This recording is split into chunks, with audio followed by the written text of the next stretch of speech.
Welcome all. Tonight there is no intro video. Tonight there is no Christmas music.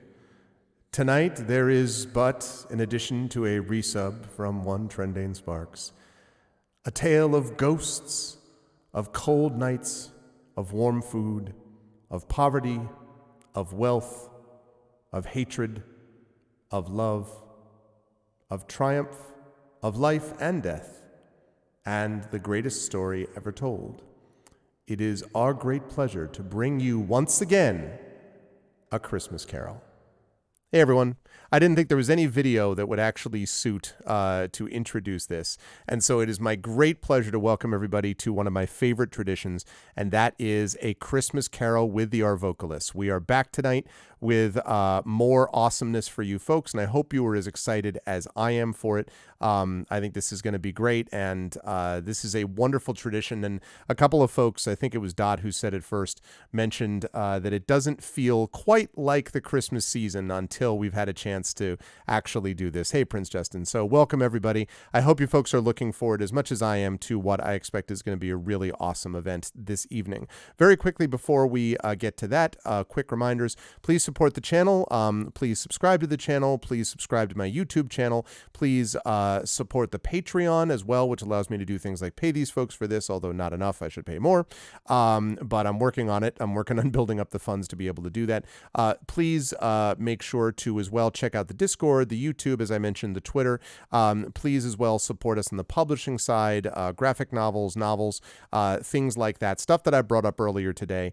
And as always, !BLM, Black Lives Matter, important to affirm and assert the significance and importance of Black lives. !Help Now, the World Health Organization page on suicide prevention. Important to reach out to others when you need help and reach out to others when they need help as well, especially at this time of year. And Ukraine, Ukraine, to help fight back, the people fight back against an illegal and illegitimate war. And now the time has come, folks, for, as I say, one of my favorite experiences. And so I have unmuted myself, and I apologize unreservedly for having interrupted anyone that I couldn't hear while I did so.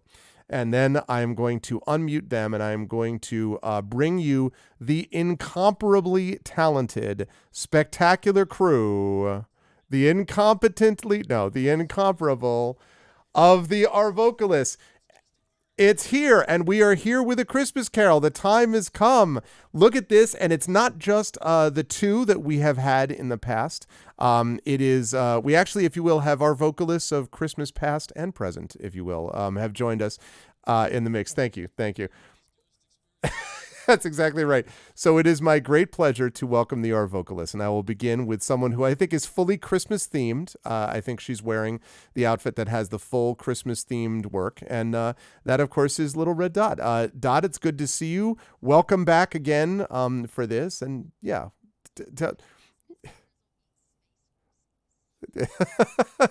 I love it.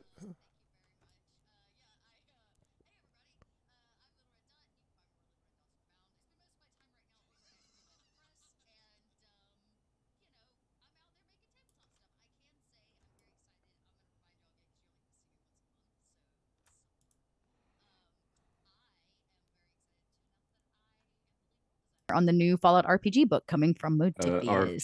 Yeah, I got it. It was there was a muting problem.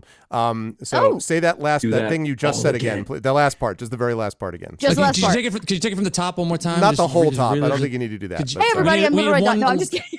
We need a little faster. We need. What I was saying was, I am very excited to re-announce on this channel that I am the world designer for the new Fallout RPG book coming to Modifius. So you can get your hands on a copy in 2023. There's a blog coming out that talks a little bit more about what I contributed. But yeah, I'm very happy about it. You should be. I knew about this a little while ago. Zach and I were privy to this info, but we were forbidden to discuss it. So now it has been revealed. All has been revealed. Congratulations. That's really awesome. And wow. So, I mean, like this is just, that we get only the best here, chat, in case you were just like, their talent is just, specific things. No, their talents are broad and deep and game design and the whole bit. So, it's really awesome. I'm excited. Do we have an ETA, by the way, on any of when those things are coming out of Fallout related stuff? Like it'll be like, probably spring. Okay. Spring 2023. So that's when because everything's in print now, right? Like it's totally written. We're just waiting on print and shipment, and we have to deal with Chinese New Year. So things are like at a weird place right now. So it's coming, but the hard copies will be like you'll be able to buy them and the PDF and stuff, I imagine. Awesome. Sometime in spring. That's right. We're all awesome by association when the bugs are not super game breaking. No Bethesda. Well, there aren't going to be any game breaking bugs in this tabletop role playing version of Fallout. I think you're all good there. There will be no game breaking bugs in this. Dot, you can officially add to your Twitter bio, approved by Todd Howard. Yeah, that's right. That'll be the next place where Dot's like, I'd like to thank everyone. I'm going to be representing Skyrim. They've decided to release it on voice acting and game designer people. So that's what I'm doing. Yeah, that would be, man, that'll be the day. Anybody out there want to design a Skyrim Fallout and you have the IP, you let me know. I'll take an arrow to the knee for you if you know what I'm saying. Dot, do you want to let everyone know, congratulations again, do you want to let everyone know who your primary character is this evening? Oh yeah, tonight y'all are stuck with me narrating. Yeah, for the first time. Dot has never actually narrated. Yeah, I've never narrated. I don't think so. We'll see how this goes. Very exciting. It is a pleasure to have Dot with us. It is also my pleasure to clear my throat. It's also a pleasure to bring in the person right below on the column, and that is, of course, the amazing and inimitable Zach Clay. Zach, good to see you, my friend. Do you have any announcements you want to make? Like, well, I'm actually doing the tabletop role playing game for anything like that. Announcement wise, how have you been? And do you have who's the major character you want to highlight from today? Right. I'm Zach. I'm excited because usually in Arvocalists and in Espergenesis / Mysterious Peaks, I'm always at the bottom of the column, which I never mind. I'm used to being like the last person. Like, and finally, I'm like, wait, what? I'm second. You've arrived. That's right. You're now arrived. Higher in the column, so to speak. Yes. So anyway, I'm good. Hello, hi. You can find me on Mysterious Peaks. Very excited about that. That campaign's going really great. And doing great D&D stuff here in the Bay Area. I won't talk much about it yet. We'll see where it goes, but lots of deals having to do with running D&D for kids and students. And then aside from that, running D&D for clients and things like that. So lots of D&D and D&D and D&D. But tonight I will be voicing of a particular note. Let's see. Since we're just talking about it, I think I'm going to be doing Marley. Maybe, yes. I don't know. Did we decide? I think that was the theory. Yes, yeah, Marley. Maybe Marley, the sequel to Suddenly Seymour. Yeah. Mrs. Fezziwig, Marley, and Mr. Cratchit, and probably a whole bunch of one-liner other little characters. I've also heard that we're going to be voicing Tiny Tim as a multitudinous entity. Yeah, together. All together. Forever. That won't be a problem at all. Zach will also play the turkey, so that'll be important. It will be my pleasure. Thank you for the tier 2 sub, Shadowed. It is an Arvoca Christmas Carol. That is exactly right. Arvoca Christmas. I love it. Thank you so much, Shadowed. Appreciate it, man. Tiny Arvoca Tim is now Legion. It's exactly. Tiny Tim will be played by Cthulhu tonight. Tiny Tim says, must build additional pylons. Oh, man. All right. For Adun. So that's me. Always I'm excited. Adun Executor. Always a pleasure. Thank you, Zach. Moving right down the line, we have next, of course, a veteran of these broadcasts, and of course also a veteran to this channel on many occasions for many different games and sessions, and that is one Mr. Tren Sparks. Tren, hello, welcome. And a veteran of the Horde. Congratulations, Dot. Hello, hello, Tren. How are you? How are you doing, Tren? How's life in the universe with you? Santa. Yes, I'm very busy making toys for Krampus, my boyfriend. He's so cute. I love him. He's got little hooves. I made him a brush to buff his hooves out and everything, but he keeps scuffing the floor to the workshop. It's terrible.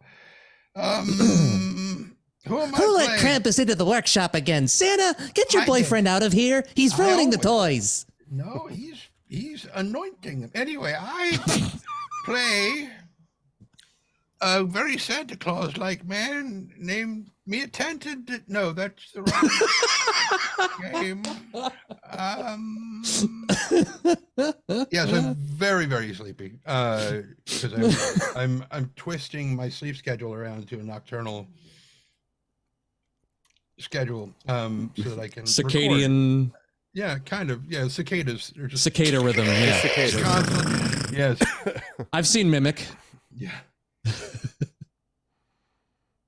A mimic or like a. Both. Okay. All right. Yeah. Yeah. Mira Sorvino. You know. Okay. Yeah. Right. And I'm working on a thing with BattleTech called the Hour of the Wolf, which is fitting for a furry like me who is a wolf. It's awesome. Can vouch for that. I've Yeah. seen the files. Yeah. Well, so yeah, I'm playing the ghost of Who Gives a Damn About Christmas. Because I really don't. It's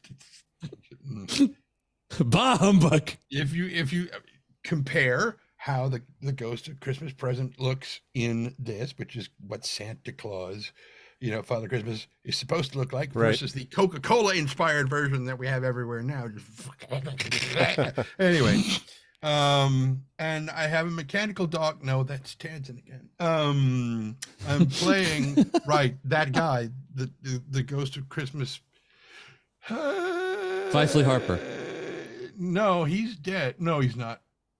No, he's not. He's got a husband. He's different now. I don't have a husband. Not unlike the character you're playing, he is from the past, though. And speaking of the past, because it's the Ghost of Christmas, back then. that's right. And also Scrooge's nephew, right? Are you also doing? Well, that's Scrooge's what it says, but I mean, we'll see when I get there. I just I'm still processing the idea of Tiny Tim being the Borg. I like all the Cthulhu references, like Fathagan and all this stuff. Yeah. Arudnell, bow to us, everyone. Yeah. Merry Christmas to all, and resistance is futile. Uh-huh.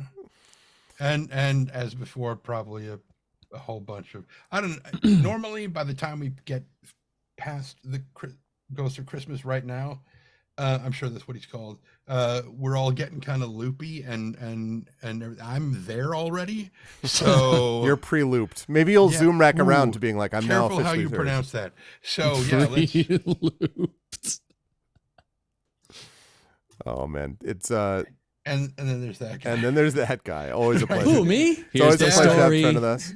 And Rob is back. Rob, who is also Christmas themed. Not the perfect. And Rob is And back. Rob is back. Oh wait, that guy. With I Santa thought we got rid of him. With Santa hat intact and ready to go. Oh Rob's right, I need to be Christmassy. Hang on, this is So wait a minute. the best I have. We have. It's not bad. You've really found the spirit there, Trent. Yeah, exactly. Yeah, this is about as much Christmas spirit. Changes as I usually everything have. now. Yeah. Exactly. How you doing, Rob? How's It's life not the for you? Fanny over there from Fiddler on the Roof. Is it friendless Sarah? Is what I meant to say. Not the Fanny. What have I ever seen Fiddler? What the fuck is wrong with me? Anyway, from a Sarah. That's the name of the character. I literally worked with the guy who musical directed that show. What is wrong with me? Anyway, so hi, me. First of all, so we have the Ghost of Christmas Past, Present, Future. But when do we get the Ghost of Christmas Tsushima? Ah, yes, that's a good point. You've been playing that I game. have. When do we I've get it? When we get our Samurai Turn Ninja Ghost? It's so good. Did you play that, Rob? Have you played Ghost of I played Tsushima? through the first part of it, and then I found it got really repetitive. Oh, and did you? I Okay. love it, and I want to go back to it. But I was like, I really want that game to have some like mythical creatures in it somewhere. Like if they ever do the second invasion of Tsushima, because there was a second invasion by the Mongols, which ended much like the first, with a big wave crashing into all of them. That's true. Which is why they never got invaded again, only by capitalism. Never mind. Anyway, Christmas shopping, buy stuff. Anyway, that game is beautiful. I definitely really want to is, play yeah. it, especially because I have the PS5. That's my Verizon Fios router. That's not the PS5. It's over here. And apparently it looks even better on the PS5. But also, hey everyone, I'm here in my Festivus getup. I'm bringing out the Festivus pole, and I'm about to air my grievances here with all of you today. Zach, your hair is too big. Get a comb. Trendane, shave that thing, damn it. You look like you're carrying a cat around with you around your face. Dot, you're fine. Arv, I'll get back to you. Okay. A Festivus for the rest of us. It is Merry it is Christmas. great. Hi. It's good to see you, Rob. Who are you playing as your main folks today, so to speak? My main folks. I am playing the Charity Bros, as we said in the green room. That's the precursor to the Crypto Bros. They're a lot better, I think, than Yes. the Crypto Bros. Absolutely. More trustworthy. I'm also playing. I'll be playing some Fezziwig, which is always nice because I get to chew on every word so you can't understand a word I'm saying. And Mrs. Cratchit, because which I'll be doing like apparently I'll be doing it like Carol Burnett from Noises Off. Oh Lord, love a duck. Which amazing movie. You should definitely watch it if you haven't seen it. Okay, I'll be And back. as for me, for those of you who may or may not know who I am, as I've not been here in a while, my name is Robert Alston James. I'm a voice actor and audio editor and Twitch streamer. I work with several people in this call right now, doing voice acting for the Shadowrun series and also editing voice work and doing sound effects and mixing and mastering for all of their audiobooks that are part of the Catalyst Game Labs library, which you can find on Audible or wherever books are sold. See, I practiced that. Send me the check. Cut the check. Give me the check. Want the check for that. I think everyone make can it, agree Make here. it out Cut to the check, cash. John. Thank you. You can't. No, you can only say that in the green room. Arv. John watches. You won't watch this tonight. But yeah, please check out those audiobooks, and we have more coming out soon. A bunch of us here, including myself. And I'm very excited to do this tonight because, like others have said, and I will agree, this has become a holiday tradition here on Arv's little corner of what we like to call the Twitch TV. And this is really the kickoff of the holiday season for all of us here.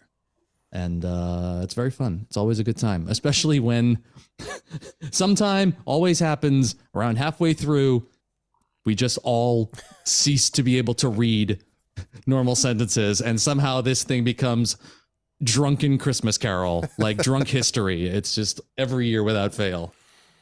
It's good times, and I am excited to have the group back with us. It's a lot of fun, and let us get to it. In case people were wondering, because the name has not come up, I have been enlisted in the cause of one Mr. Ebenezer Scrooge. So I will be playing the role of Scrooge today.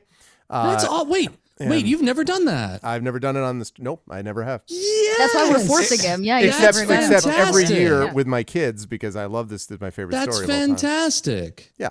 So thank you. I'm excited. Turn So myself down to the let's edge. do it. Let's make this happen. We are using, by the way, chat, in case you're curious, the one that was abridged by Charles Dickens himself for his public readings. Like 3 weeks ago. Just need to step away he for said he just 1 did second. it. I'll be right back. And he started actually with the original sort of his little epigraph as opposed to epitaph.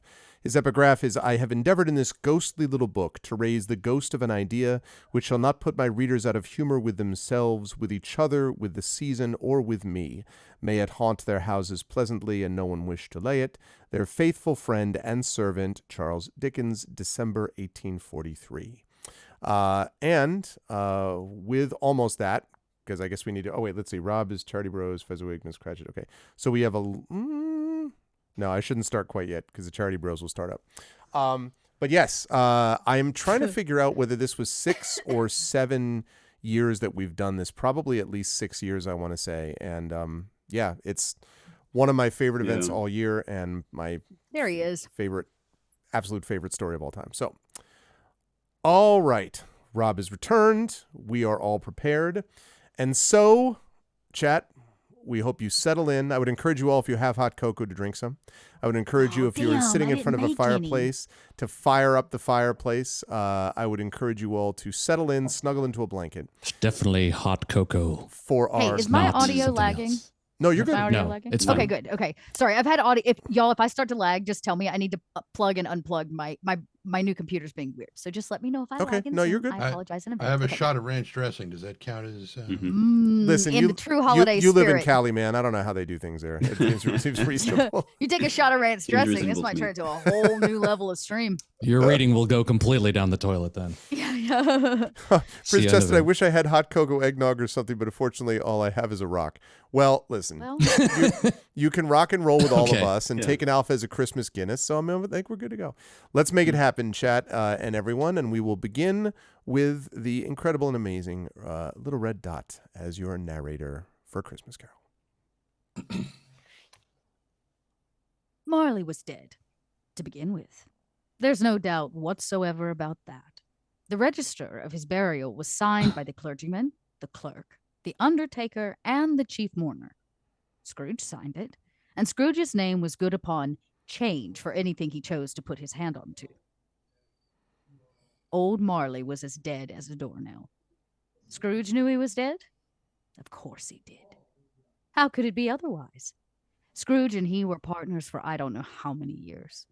Scrooge was his sole executor, his sole administrator, his sole assign, his sole residuary legatee, his sole friend, and his sole mourner.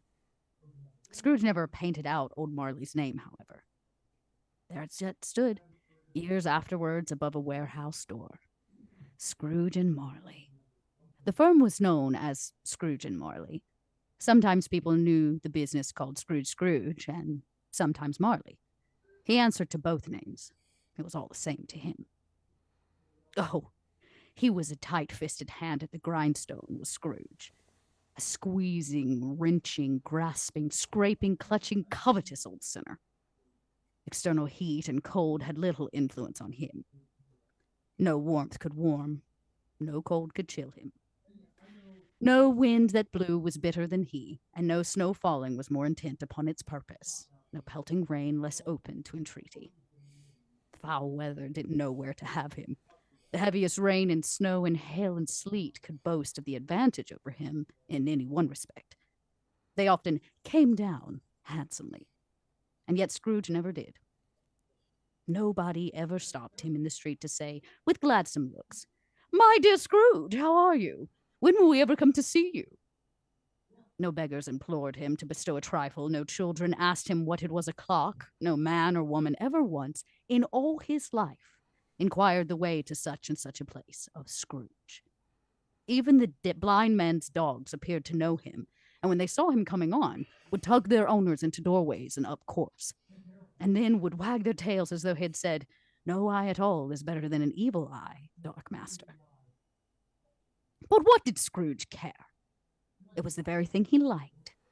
To edge his way along the crowded paths of life, warning all human sympathy to keep its distance, was what the knowing ones called nuts to Scrooge. Once upon a time, of all the good days in the year, upon a Christmas Eve, old Scrooge sat busy in his counting house. It was cold, bleak biting, foggy weather, and the city clocks bade only just gone 3, but it was quite dark already. The door of Scrooge's counting house was open, that he might keep his eye upon his clerk, who, in a dismal little cell beyond a sort of tank, was copying letters. Scrooge had a very small fire, but the clerk's fire was so very much smaller than it looked. Then it looked like one coal, but he couldn't replenish it, for Scrooge kept the coal box in his own room. And so surely as the clerk came in with the shovel, the master predicted that it wouldn't be necessary for them to part. Wherefore the clerk put on his white comforter and tried to warm himself at the candle, in which effort, not being a man of strong imagination, he failed. "A Merry Christmas, Uncle! God save you!" Cried a cheerful voice. It was the voice of Scrooge's nephew, who came upon him so quickly that it was the first intimation Scrooge had... Did I get that right? Intimation.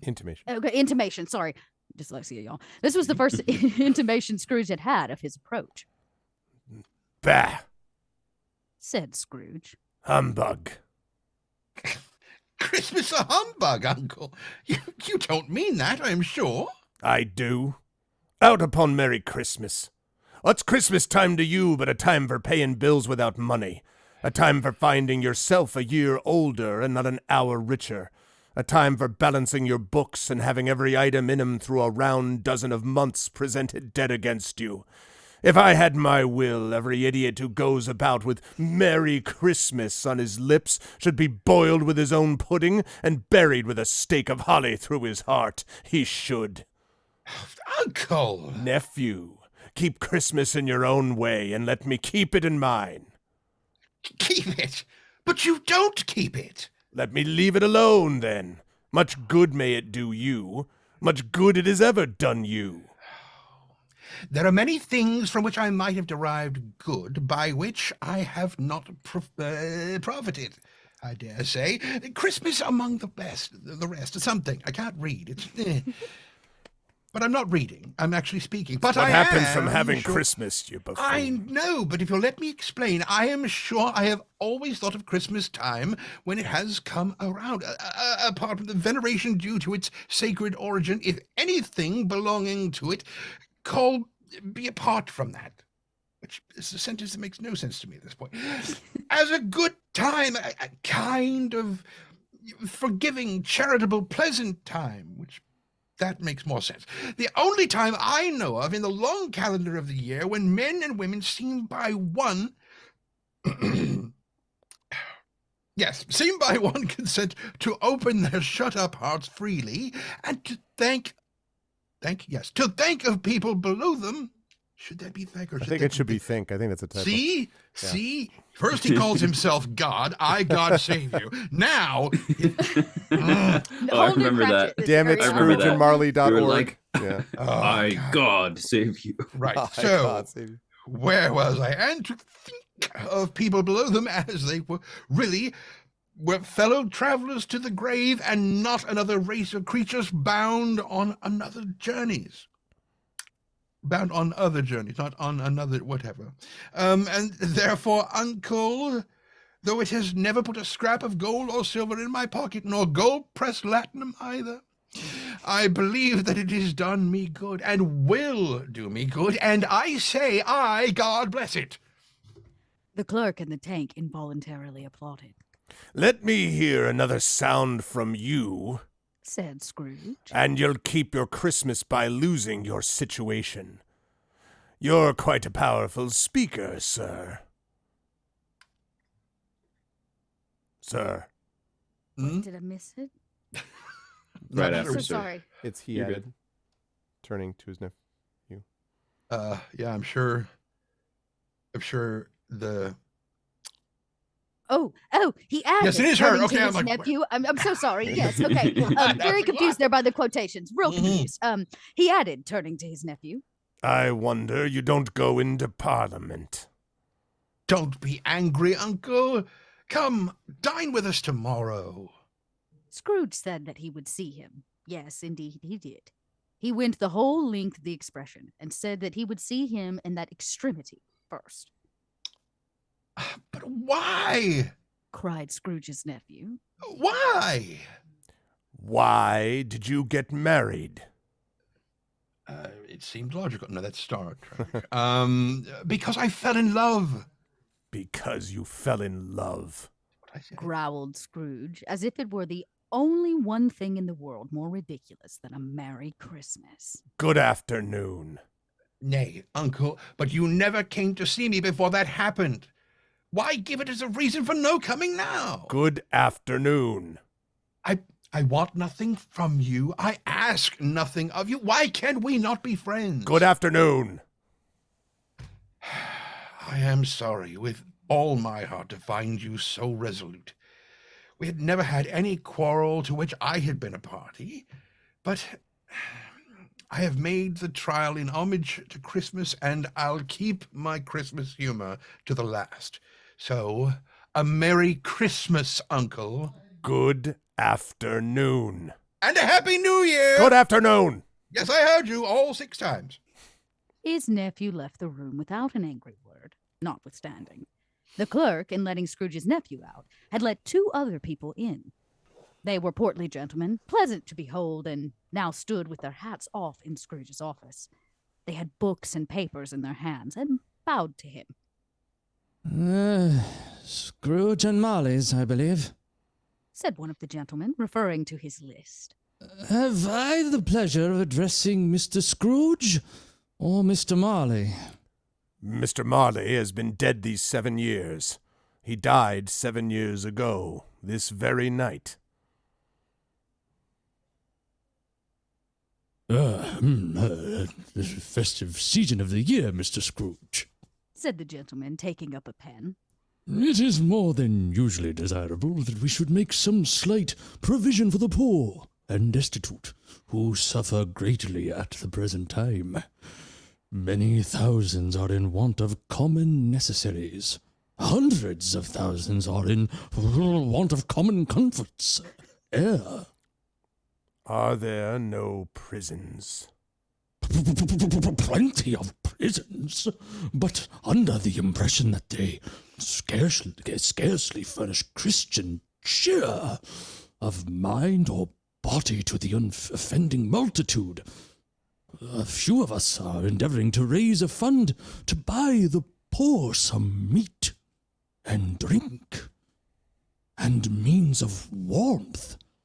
We choose this time because it is a time of all others when want is keenly felt and abundance rejoices. What shall I put you down for? Nothing. You wish to be anonymous. I wish to be left alone. Since you ask me what I wish, gentlemen, that is my answer. I don't make merry myself at Christmas, and I can't afford to make idle people merry. I help to support the prisons and the workhouses. They cost enough, and those who are badly off must go there. Many can't go there. Many would rather die.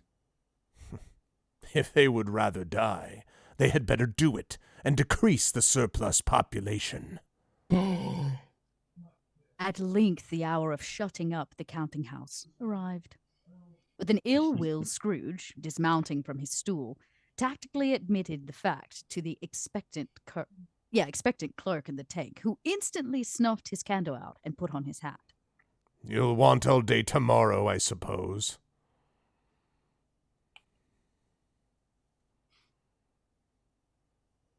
Oh, is this the clerk Yeah, in the tank? Bob Cratchit is the clerk. This is Cratchit. Yep. Oh. We just haven't named him yet. Yeah. Right. Okay. Kept that little part secret. If quite convenient, sir. It is not convenient, and it's not fair.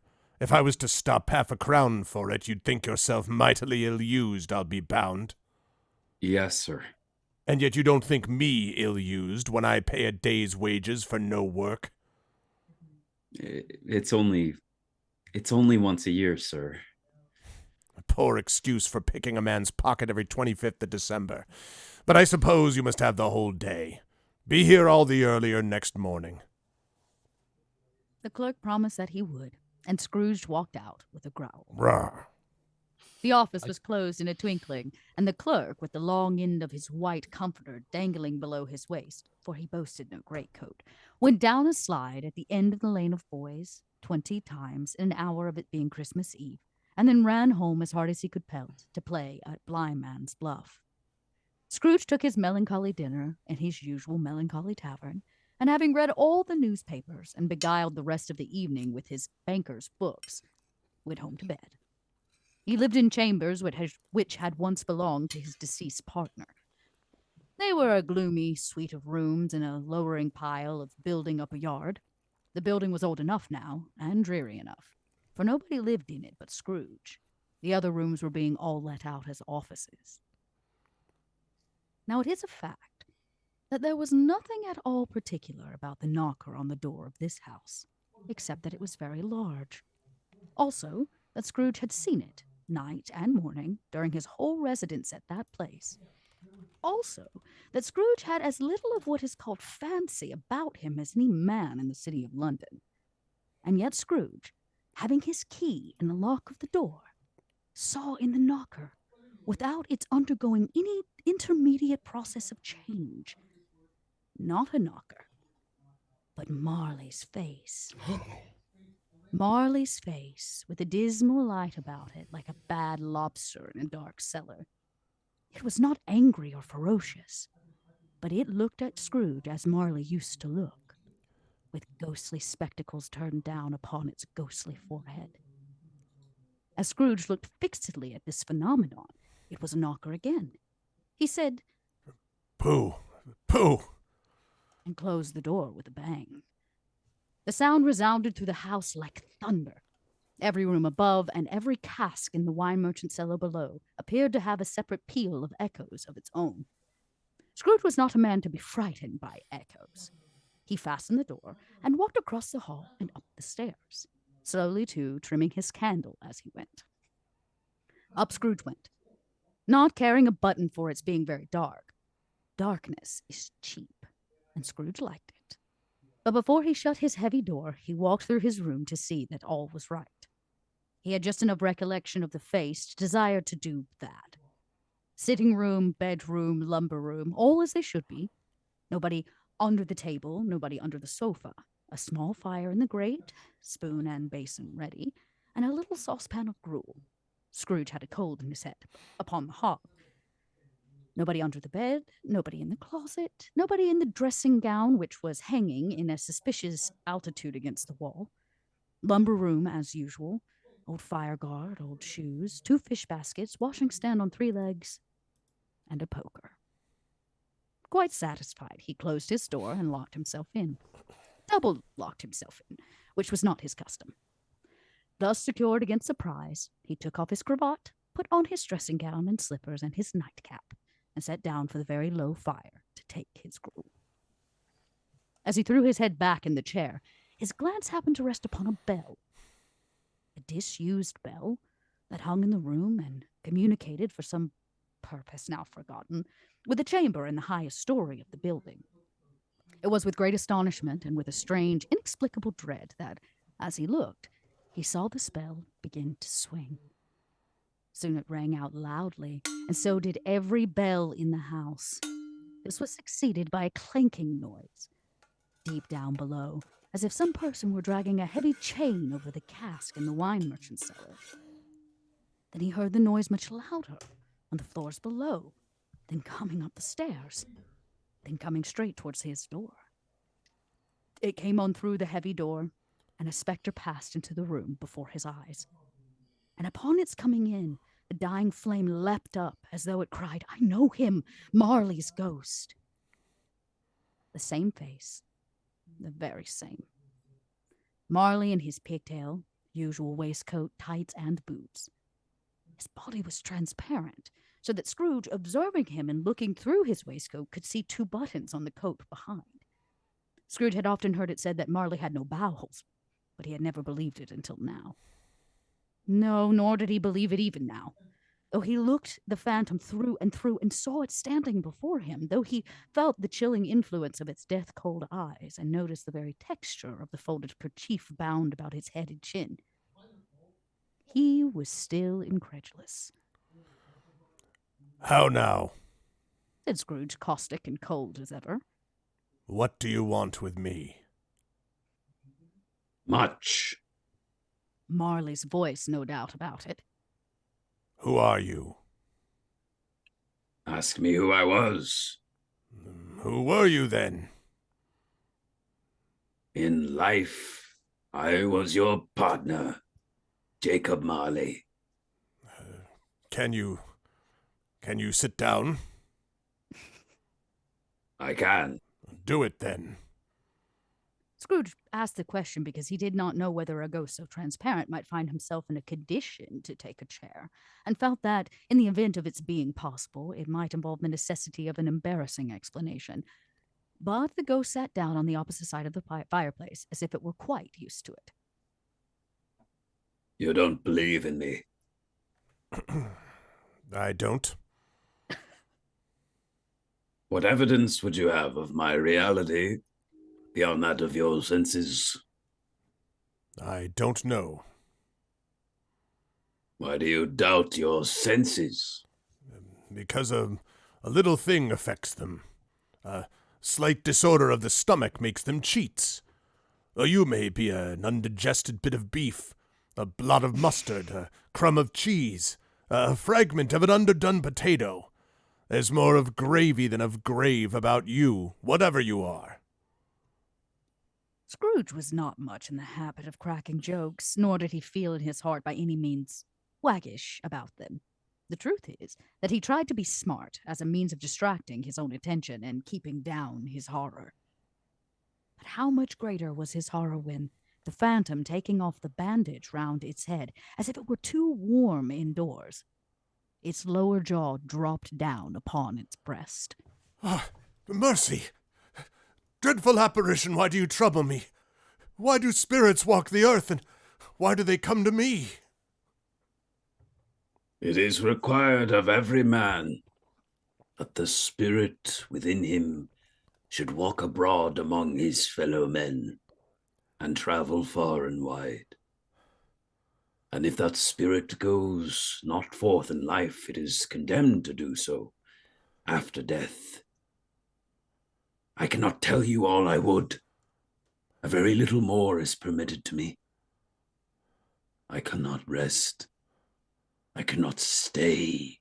I cannot linger anywhere. My spirit never walked beyond our counting house. Mark me, in life my spirit never roved beyond the narrow limits of our money-changing hole, and weary journeys lie before me. 7 years dead, and traveling all the time. You travel fast. On the wings of the wind. Oh, you might have got over a great quantity of ground in 7 years. Oh, blind man, not to know that ages of incessant labor by immortal creatures for this earth must pass into eternity before the good of which it is susceptible is all developed. Even in life, I struggled with that word. You know, susceptible. You're doing quite well. Keep going. I appreciate it. Susceptible, yes. Not to know that any Christian spirit working kindly in its little sphere, whatever it may be, will find its mortal life too short for its vast means of usefulness.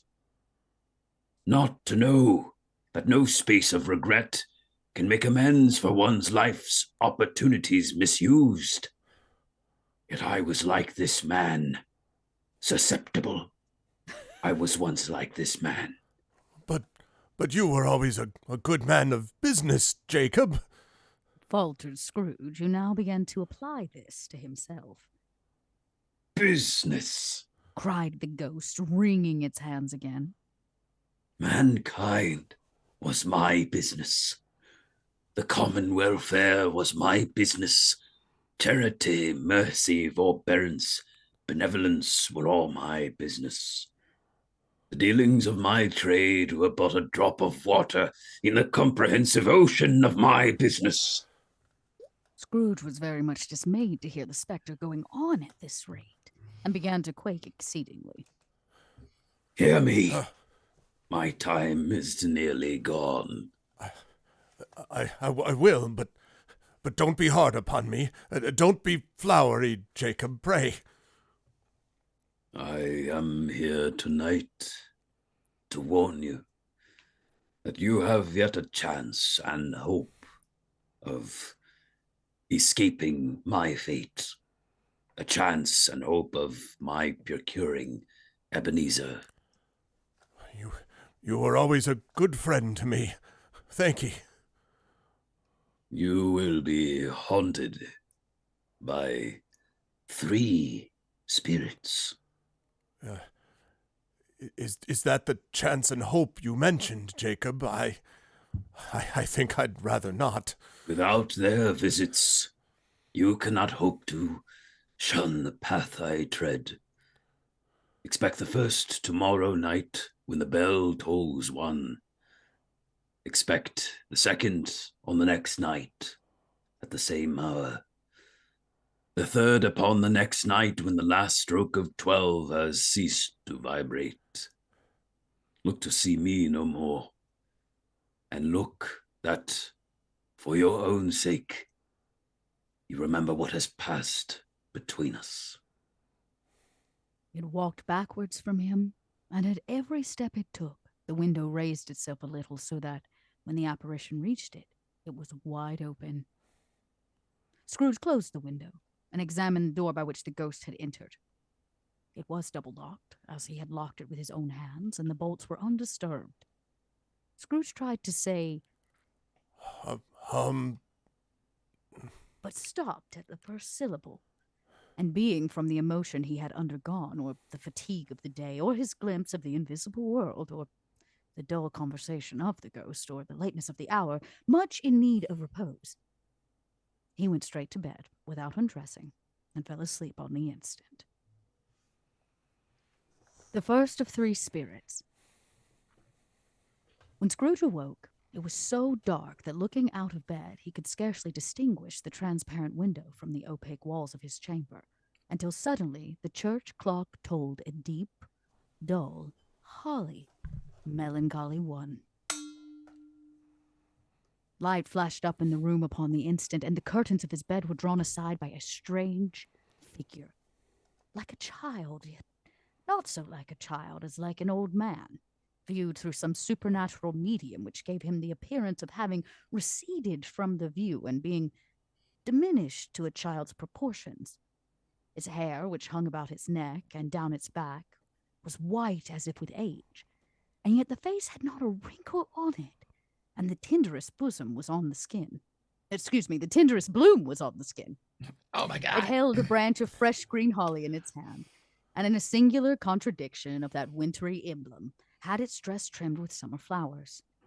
But the strangest thing about it was that from the crown of its head there sprung a bright, clear jet of light, by which all this was visible, and which was doubtless the occasion of its using, in its duller moments, a great extinguisher for a cap, which it now held under its arm. Are you the spirit, sir, whose coming was foretold to me? I am. Who and what are you? I am the ghost of Christmas past. Long past? No, your past. Things that you will see with me are shadows of things that have been. They will have no consciousness of us, or consequence to us, or bias, or whatever. We'll figure it out. Susceptible. Scrooge then made bold to inquire what business brought him here. Your welfare. Rise and walk with me. It would have been in vain for Scrooge to plead that the weather and the hour were not adapted to pedestrian purpose. That bed was warm, and the thermometer a long way below freezing. That he was clad about lightly in his slippers, dressing gown, and nightcap, and that he had a cold upon him at the time. The grass, though gentle as a woman's hand, was not to be resisted. He rose, but finding that the spirit made towards the window, collapsed its robe in supplication. I am immortal and liable to fall. Bear but a touch of my hand there, said the spirit, laying it upon his heart, and you shall be upheld, not unheld, but upheld in more than this. As the words were spoken, they passed through the wall and stood in the busy thoroughfares of a city. It was made plain enough by the dressing of the shops that here, too, it was Christmas time. The ghost stopped at a certain warehouse door and asked if Scrooge knew it. Know it? Was I apprenticed here? They went in, at the sight of an old gentleman in a Welsh wig, sitting behind such a high desk that, if he had been 2 inches taller, he must have knocked his head against the ceiling. Scrooge cried in great excitement. Why, it's old Fezziwig! Oh, bless his heart, it's Fezziwig alive again! Old Fezziwig laid down his pen and looked up at the clock, which pointed to the hour of 7. He rubbed his hands, adjusted his capricious waistcoat, laughed all over himself, from his shoes to his organ of benevolence, and called out in a comfort, oily, rich, fat, jovial voice. Yo-ho there, Ebenezer, Dick! A living and moving picture of Scrooge's former self. A young man came briskly in, accompanied by his fellow prentice. Oh, it's Dick Wilkins, to be sure, said Scrooge to the ghost. My old fellow prentice, bless me, yes! Oh, there he is. Oh, he was very much attached to me, was Dick. Poor Dick, dear, dear. Yo ho, my boys. Said Fezziwig. No more work tonight. Christmas Eve, Dick. Christmas, Ebenezer. Let's have the shutters up before a man can say Jack Robinson. Clear away, my lads, and let's have lots of room here. Clear away. There was nothing they wouldn't have cleared away or couldn't have cleared away with old Fezziwig looking on. It was done in minutes. Every movable was packed off as if it were dismissed from public life forevermore. And floor was swept and watered, and lamps were trimmed, fuel was heaped upon the fire. And the warehouse was as snug and warm and dry and bright as a ballroom as you would desire to see upon a winter's night. In came a fiddler with a music book and went up to the lofty desk and made an orchestra of it and tuned like 50 stomach aches. In came Mrs. Fezziwig, one vast, substantial smile. In came the 3 Miss Fezziwigs, beaming and lovable. In came the 6 young followers whose hearts they broke. And in came all young men and women employed in the business. In came the housemaid with her cousin Spanker. In came the cook with her brother's particular friend, the milkman. And they all came one after another. Some shyly, some boldly, some gracefully, some awkwardly, some pushing, some pulling. In all they came, anyhow and everyhow. Away they all went, 20 couple at once, hands half round and back again the other way, down the middle and up again, round and round in various stages of affectionate grouping. Old top couple always turning up in the wrong place, new top couple starting off again. As soon as they got there, all top couples at last, and not a bottom one to help them. When this result was brought about, Rob, I swear, if you break, it's over. I was almost done. I saw that look in your eyes. Where was I? Top and bottom. Oh man, I've been this trying last line. so Okay. hard. I've been trying I know. so hard. I saw it. It was like a glint of evil 12-year-old that pierced your eye, and I saw it. Should never have looked up. Should never have looked up. Surprised it wasn't when Arv said. I've been so good this time. So far. I know. I was trying hard. so hard. Okay. He was very much we attached might to me, be was reading a Dick. gay I novel. know, We I was might waiting not for be. that. We don't know anymore. Happy holidays, everybody. I'm crying right now. As soon as they got there, all top couples at last, and not a bottom one to help them. When this Why did result you was say brought that about, line old again? Fezziwig, clapping his hands to stop the dance, cried out, Well done! and the fiddler plunged his hot face into a pot of porter, especially provided for that purpose. There were more dances, and there were more forfeits, and more dances, and there was cake, and there was a great piece of cold roast, and there was a great piece of cold boiled, and there were minced pies, and plenty of beer. But the great effect of the evening came after the roast and boiled, when the fiddler struck up Sir Roger de Covertley. Then old Fezziwig stood out to dance with Miss Fezziwig. Top couple, too, with a good stiff piece of work cut out for them. 3 or 4 and 20 pair of partners. People who were not to be trifled with. People who could dance and had no notion of walking. But if they had been twice as many, 4 times, old Fezziwig would have been a match for them, and so would Miss Fezziwig. As to her, she was worthy to be his partner in every sense of the term. A positive light appeared to issue from Fezziwig's calves. They shone in every part of the dance. You couldn't have predicted at even given time what would become of them next. And when old Fezziwig and Miss Fezziwig had gone all through the dance, advance and retire, turn your partner, bow, curtsy, corkscrew, thread a needle, and back again to your place, Fezziwig cut so deftly that he appeared to wink with his legs. When the clock struck 11, this domestic ball broke up. Mr. and Miss Fezziwig took their stations, one on either side of the door, and shaking hands with every person individually as he or she went out, wished him or her a Merry Christmas. When everybody had retired but the 2 prentices, they did the same to them, and thus the cheerful voices died away, and the lads were left to their beds, which were under a counter in the back shop. A small matter, said the ghost. To make these silly folks so full of gratitude. He has spent but a few pounds of your mortal money, 3 or 4 perhaps. Is that so much that he deserves this praise? It isn't that, said Scrooge, heated by the remark, and speaking unconsciously like his former, not his latter self. It isn't that, Spirit. He has the power to render us happy or unhappy, to make our service light or burdensome, a pleasure or a toil. Say that his power lies in words and looks, in things so slight and insignificant that it is impossible to add and count him up. What then? The happiness he gives is quite as great as if it cost a fortune. He felt the spirit's glance and stopped. What Whose is the line is it matter? anyway? I don't know. Yeah, no, it is you, John. Okay. What is the matter? Nothing particular. Something, I think. No, I should like to be able to say a word or two to my clerk just now. That's all. My time grew short. Observed the spirit. Quick! This was not addressed to Scrooge or to anyone whom he could see, but it produced an immediate effect, for again he saw himself. He was older now, a man in the prime of his life. He was not alone, but sat by the side of a fair young girl in a black dress, in whose eyes there were tears.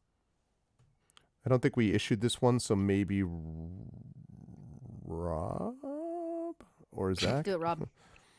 Do it. What? It matters little, she said. So. Yeah. Be a You're heartbroken Scrooge's girl. Crush. Oh, I have such history with this. Okay. It's let me tell you, I've been practicing my whole life for this role. It matters little.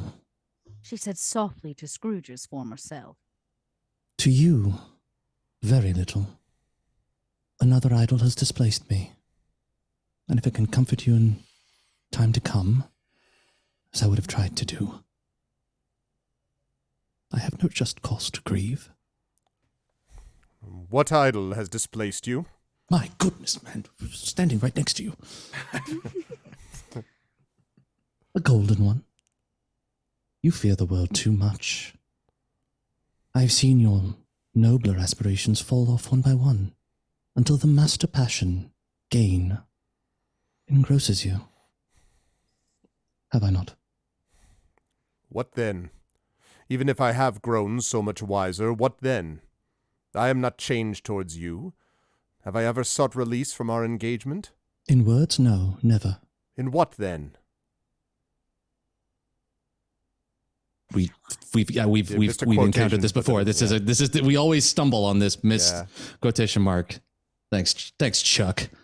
In a changed nature.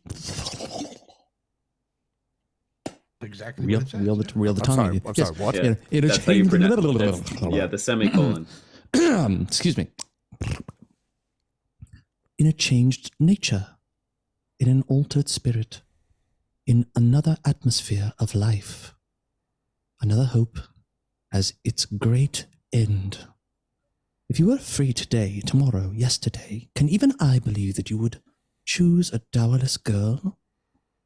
Or choosing her, do I not know that your repentance and regret would surely follow? I do.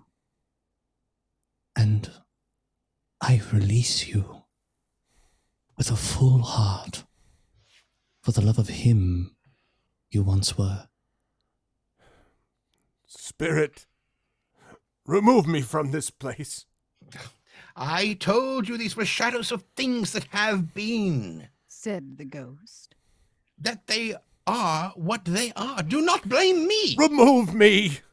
Scrooge exclaimed. I cannot bear it. Leave me. Take me back.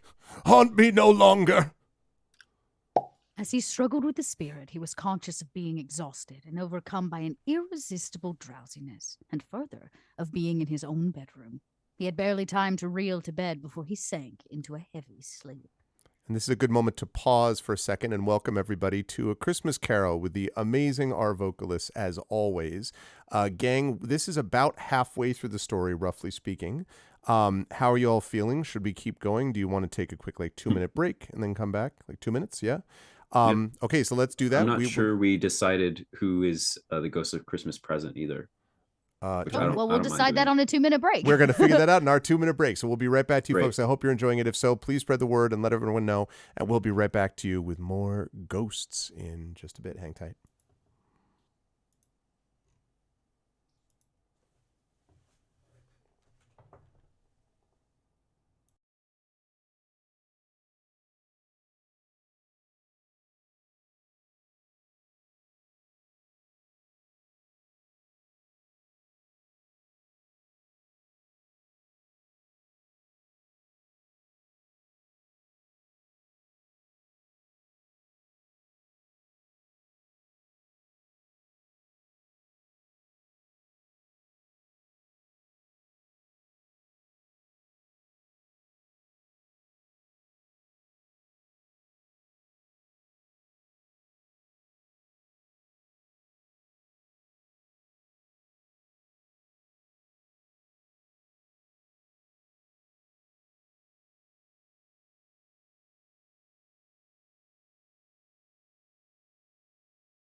Okay.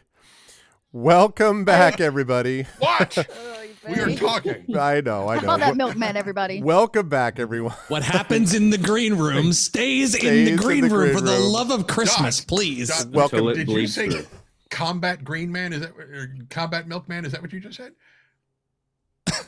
Is that what I said? I don't I know, don't but know. I would play I a heard you combat say milkman in a heartbeat, combat like milkman. I'm extreme like, milk delivery. Combat Extreme Milkman. milk delivery. it's just That's milk Hideo, grenades. that's Hideo Kojima's next game. That's Death Stranding 3. You get I the poured whole directly milk. down Wow. North Chat, do not Google that. Please do not Google.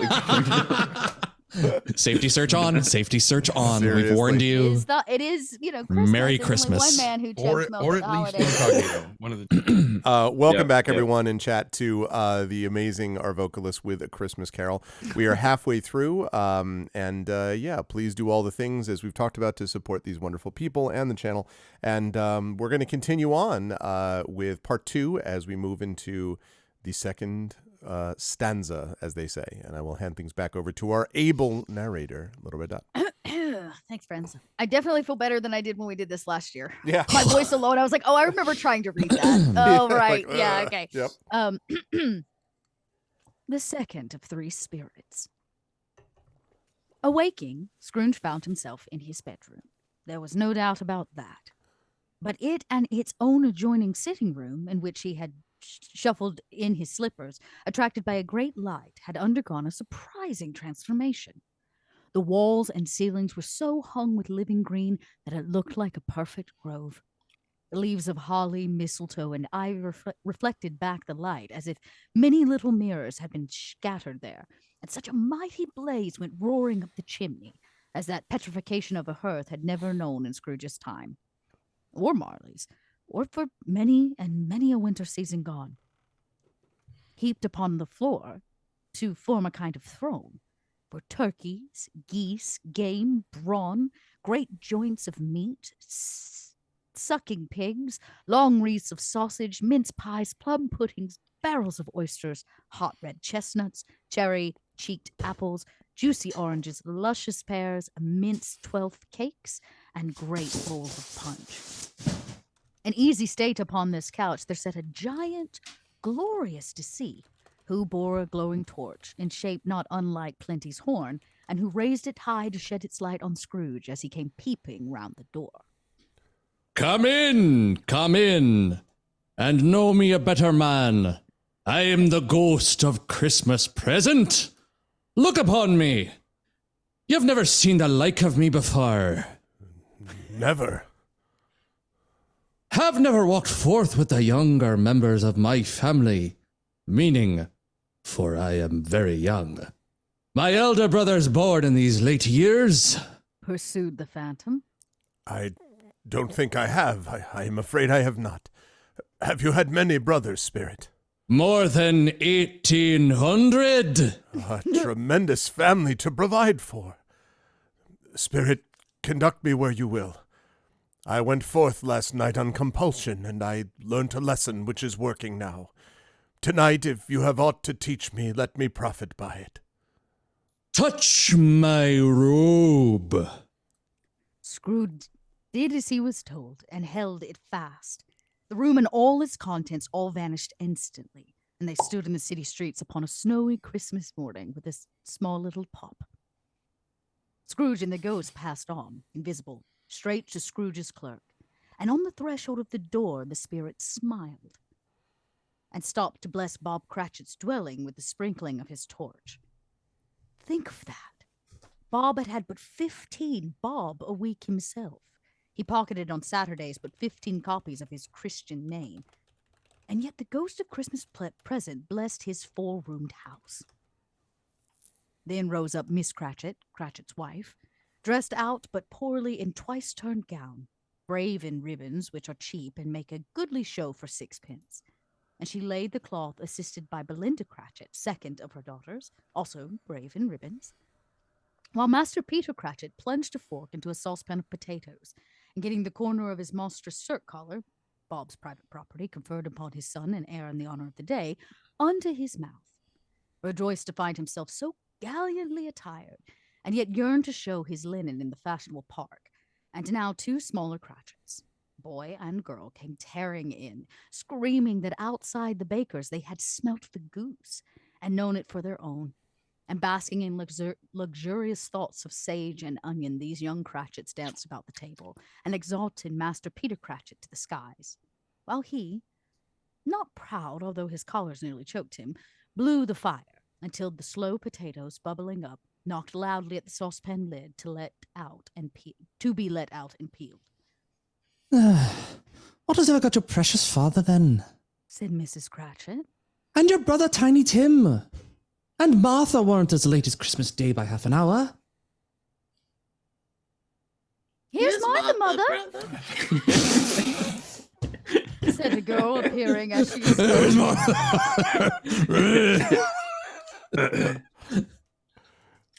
Oh, we have another. And here's Martha, Mother! Cried all the young Hurrah, there's Cratchits. such a goose, Martha. All of their children are bored, just like full. All of them are or axe murderers. Oh my god. Also, I'm sorry, I have no idea what the hell accent was. That was all the British Isles It when I was did wonderful. Mrs. Cratchit. This is I'm a gonna very, try to very fix it. Merry Pirate Christmas retelling. Yeah, it is. It's I so was good. trying so hard. I'm gonna fix It's it. That was perfect. no, I it love was it. terrible. It was like it's all of the British Isles all at once. All right, Miss Cratchit. Oh, and we're back. Yeah, Yeah, sure. we're back. Why, bless your heart a lot. Bless your heart. Thank Bless you your so heart. much. Bless That's your how I express my heart. Oh, yes. Why, bless your heart alive, my dear. How late you are. Said Miss Cratchit, kissing her a dozen times and taking off her shawl and bonnet for her. Wait, I dare work and finish up no. Replied the girl. No, you must continue. You started the Yeah. sentence. It's yours now. I'll clear away this morning, Ma. Well, never mind, so long as you are come. Said Miss Oh, come on. Come on, Miss I mean, Cratchit. really? Sit I ye can down hold before- up on that one. Yeah, I can as well. Sit ye down. No, it's because I was lost like 3 lines back. I'm trying to get it back together. Hang on. I'm sorry. It was that first line that just killed me. I'm okay. Well, never mind, so long as you are come. Sit ye down before the fire, my dear, and have a warm. Let me. What? That And is- have that is having warm. Lord bless you. That's And not a have typo. warm. That wasn't- That nope. That's just a radio. Yeah. Sit ye Yeah. down before my fire, dear, and have a warm. Lord bless ye. No, there's father coming. Cried the 2 young Cratchits, who were everywhere, Everywhere at once. Right, Martha, hard. such children of the carol over here. My goodness. So Martha hid herself, and in came little Bob the father with at least 3 feet of comforter, exclusive of the fringe hanging down before him, and this threadbare clothes darned up and brushed to look seasonable, and Tiny Tim upon his shoulder. Alas for Tiny Tim, he bore a little crutch and had his limbs supported by an iron frame. Why, where's our Martha? Cried Bob Cratchit, looking around. Not coming. Do you sound sick? Have you got a cold? I'm sounding a little Said, rough there. said Miss Cratchit. Not coming. Said Bob with a sudden declension in his high spirits, for he had been Tim's Declension. blood horse all the way from the church and had come home rampant. He was declenching that day. Just a little too tight. Just a little too much. Not coming upon. What voice am I? Am I Martin? I was gonna say you were higher when you started with Bob. yeah. That's All of why a sudden I asked him everybody to is the get ghost. gold. Just sat. Yeah. We are all the ghost of Yeah. Christmas present. Come and know us better, Yeah. man. This is what happens when you are a blood horse on Christmas. let's try. Not coming upon Christmas Day. That's better. Martha didn't like to see him disappointed, if it were only in joke. So she came out prematurely from behind the closet door and ran into his arms, while the 2 young Cratchit hustled Tiny Tim and bore him off to the wash house, that he might hear the pudding singing in the copper. And how did little Tim behave? Asked Miss Cratchit, when she had rallied Bob on his credulity, and Bob had hugged his daughter to his heart's content. As good as gold, Said Bob. and better. Somehow he gets thoughtful, sitting by himself so much, and thinks the strangest things you ever heard. He told me coming home that he hoped the people saw him in the church, because he was a cripple, and it might be pleasant to them to remember upon Christmas Day who made lame beggars walk and blind men see. That's a bit dated. I don't approve of my own speech, just let it be known. But Bob's voice was tremulous when he told them this, and trembled more when he said that Tiny Tim was growing strong and hearty. His active little crutch was heard upon the floor, and back came Tiny Tim before another word was spoken, escorted by his brother and sister to his stool beside the fire. And while Bob, turning up his cuffs, as if, poor fellow, they were capable of being made more shabby, compounded some hot mixture in a jug with gin and lemons, and stirred it round and round and put it on the hob to simmer. Master Peter and the two ubiquitous young Cratchits went to fetch the goose, with which they soon returned in high procession. Miss Cratchit made the gravy, ready beforehand in a little saucepan, hissing hot. Master Peter mashed the potatoes with incredible vigor. Miss Belinda sweetened up the applesauce. Martha dusted off the hot plates. Bob took Tiny Tim beside him in a tiny corner at the table.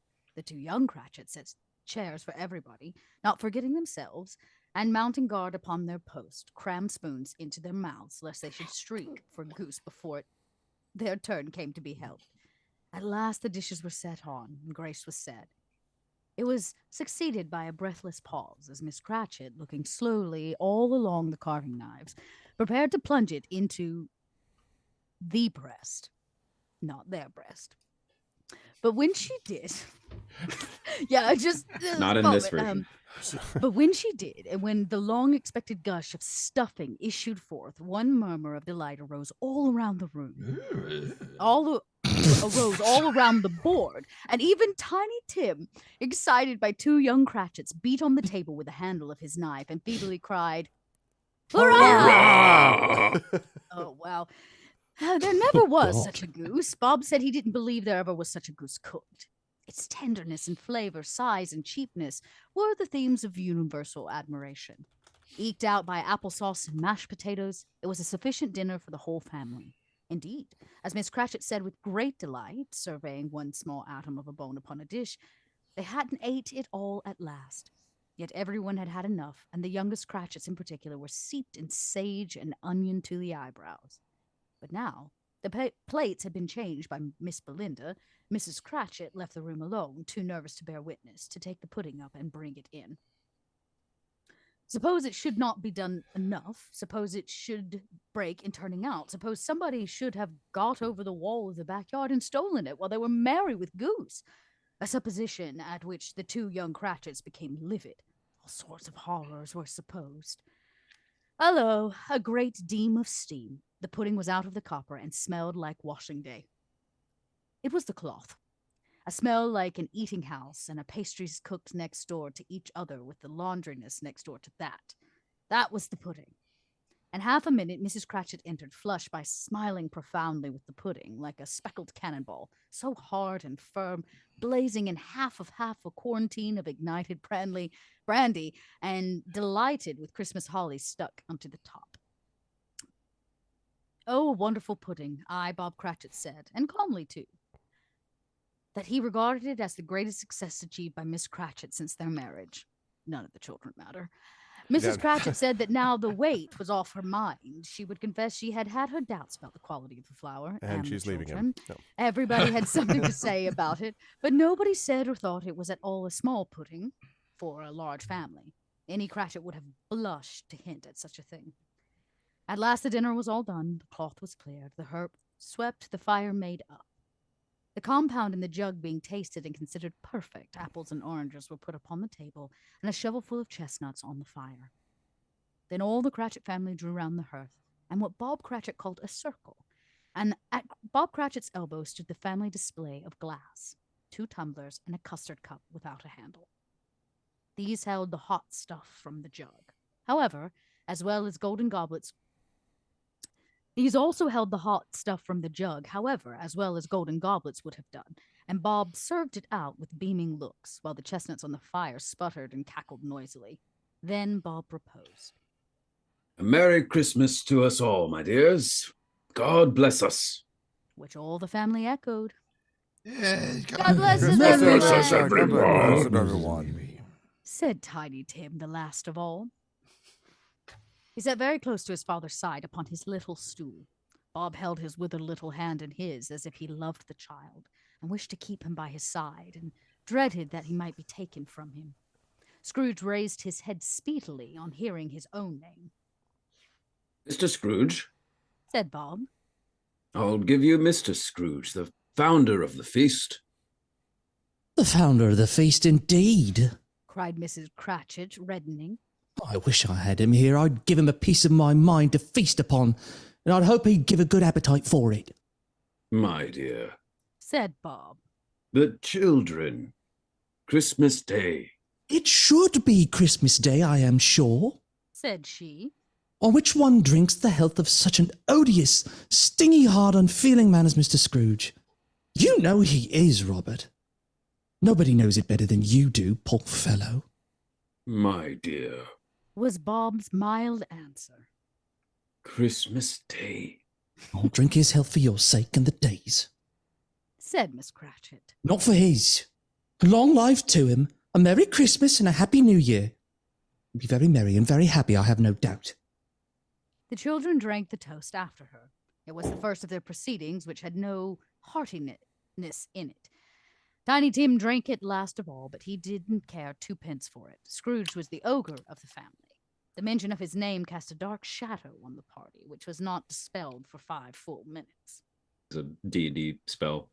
Dark shadow. Concentration. Dark shadow. Cast on the Party party. shadow. Concentration. Dispelled. Yeah. I'm gonna need you to roll whatever it is. After it Constitution had save. passed away, after the spell had ended, there were 10 times After merrier a than long before. rest. Yeah, from the mere relief of Scrooge and Baleful being done with. Bob Cratchit told them how he had a situation in his eye for Master Peter, which would bring in, if obtained, 5 full and 6 pence weekly. The 2 young Cratchits laughed tremendously at the idea of Peter's being a man of business, and Peter himself looked thoughtfully at the fire from between his collars, as if he were deliberating what particular investments he should favor when he came into the receipt of that bewildering income. Martha, who was a poor apprentice at a milliner's, then told them what kind of work she had done, and how many hours she had worked at the stretch, and how she meant to lie abed tomorrow morning for a good long rest, tomorrow being a holiday as she passed at home. Also, how she had seen a countess and a lord some days before, and how the lord was much about as tall as Peter, at which Peter pulled up his collar so high that you couldn't have seen his head if you had been there. Doctor All this Strange. time the chestnuts in the jug went round, and by they had a song about a lost child traveling in the snow, from Tiny Tim, who had a plaintive little voice and sang it very well indeed. There was nothing of high mark in this. There was not a handsome family. They were not well dressed. Their shoes were far from being waterproof. Their clothes were scanty, and Peter might have known, and very likely did, the inside of a pawnbroker's. But they were happy, grateful, pleased with one another, and contented with time. And when they faded, and they looked happier yet in the bright sprinkling of the spirit's torch at parting, Scrooge had his eye upon them, and especially on Tiny Tim, until the last. It was a great surprise to Scrooge, at this scene vanished, to hear a hearty laugh. It was a much greater surprise to Scrooge to recognize it as his own nephew's, and to find himself in a bright, dry, gleaming room with the spirit standing smiling by his side and looking at the same nephew. It is a fair, even-handed, noble adjustment of things, that when there's an infection in disease and sorrow, there's nothing in the world so irresistibly contagious as laughter and good humor. When Scrooge's nephew laughed, Scrooge's niece by marriage laughed as heartily as he did, and their assembled friends, being not a bit behindhand, laughed out lustily. He said that Christmas was a humbug, as I live. Cried Scrooge's nephew. He believed it too. More shame for him, Fred. Said Scrooge's niece indignantly. Bless those women. They never do anything by halves. They're always in earnest. Wait, is Here we that your go. line? No. No, you're right. Oh, okay. You're on. Okay. She was very pretty, exceedingly pretty, with a Mhm. dimple, surprised-looking, capital face, a ripe little mouth that seemed to be made to be kissed. As no doubt it was, all kinds of good little dots about her chin that melted into one another when she laughed, and the sunniest pair of eyes you ever saw in any little creature's head. Altogether, she was what you would have called provoking, but satisfactory, too. Perfectly satisfactory, He's a comical old fellow. said Scrooge's nephew. That's the truth. and not so pleasant as he might be. However, his offenses carry their own punishment, and I have nothing to say against him. Who suffers by his ill whims? Himself, always. Here he takes it into his head to dislike us, and he won't come and dine with us. What's the consequence? He doesn't lose much of a dinner. Indeed, I think he loses a very good dinner. Well, Interrupted Scrooge's niece. Everybody else said the same, and they must have been allowed to have been Competent. competent. Okay. Ooh, too many E's there. Competent judges, because they had just had dinner, and with the dessert upon the table, were clustered round the fire by lamplight. Well, I am very glad to hear it, Said Scrooge's nephew. because I haven't had any great faith in these young housekeepers. What do you say, Topper?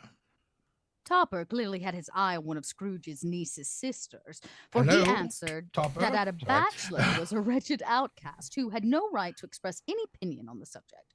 Whereat Scrooge's niece's sister, the plump one with the lace tucker, not the one with the roses, blushed. After tea, they had some music, for they were a musical family, and knew what they were about when they sung glee or catch, I can assure you. Especially Topper, who could growl away the bass like a good one and never swell the large veins in his forehead or get red in the face. Watching Matilda. I was thinking, what would you do if I sang? But they didn't devote the whole evening to music.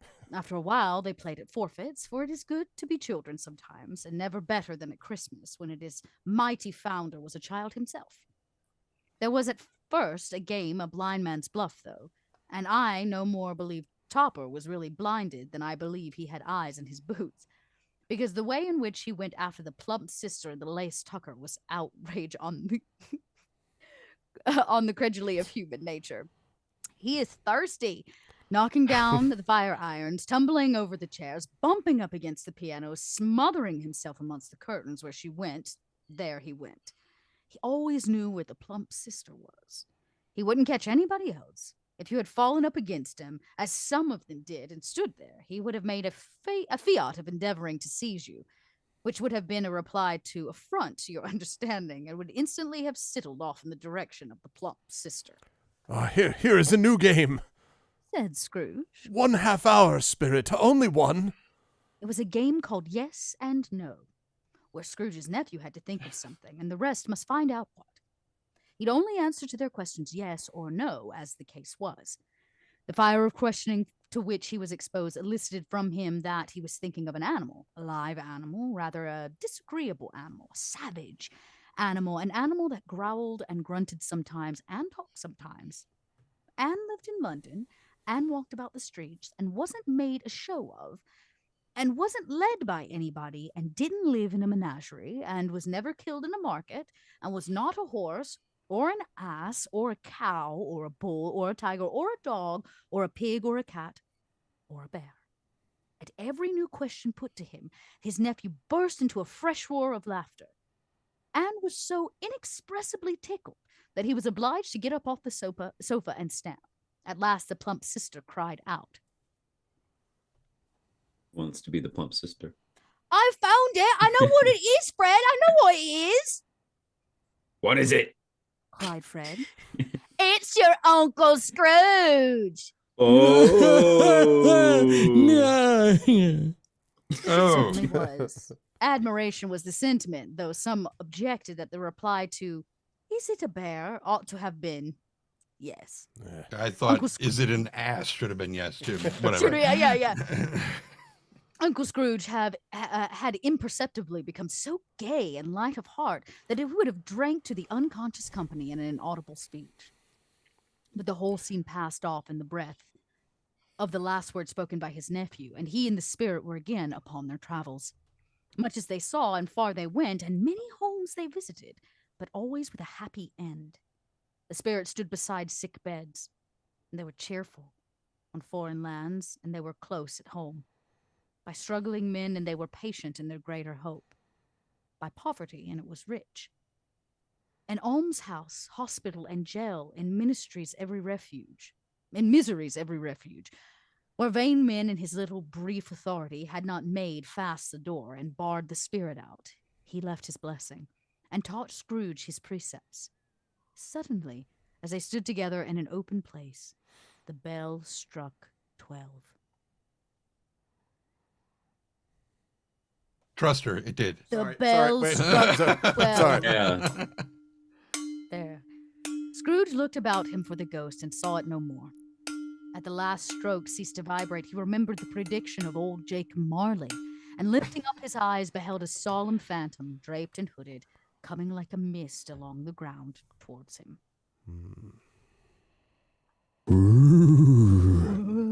The last of three spirits. The phantom slowly, gravely, silently approached. When it came near him, Scrooge bent down upon his knee, for in the air through which the spirit moved it seemed to scatter gloom and misery.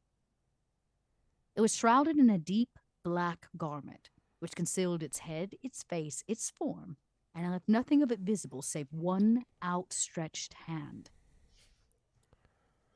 He knew no more, for the spirit neither spoke nor moved. I am in the presence of the ghost of Christmas yet to come, ghost of the future.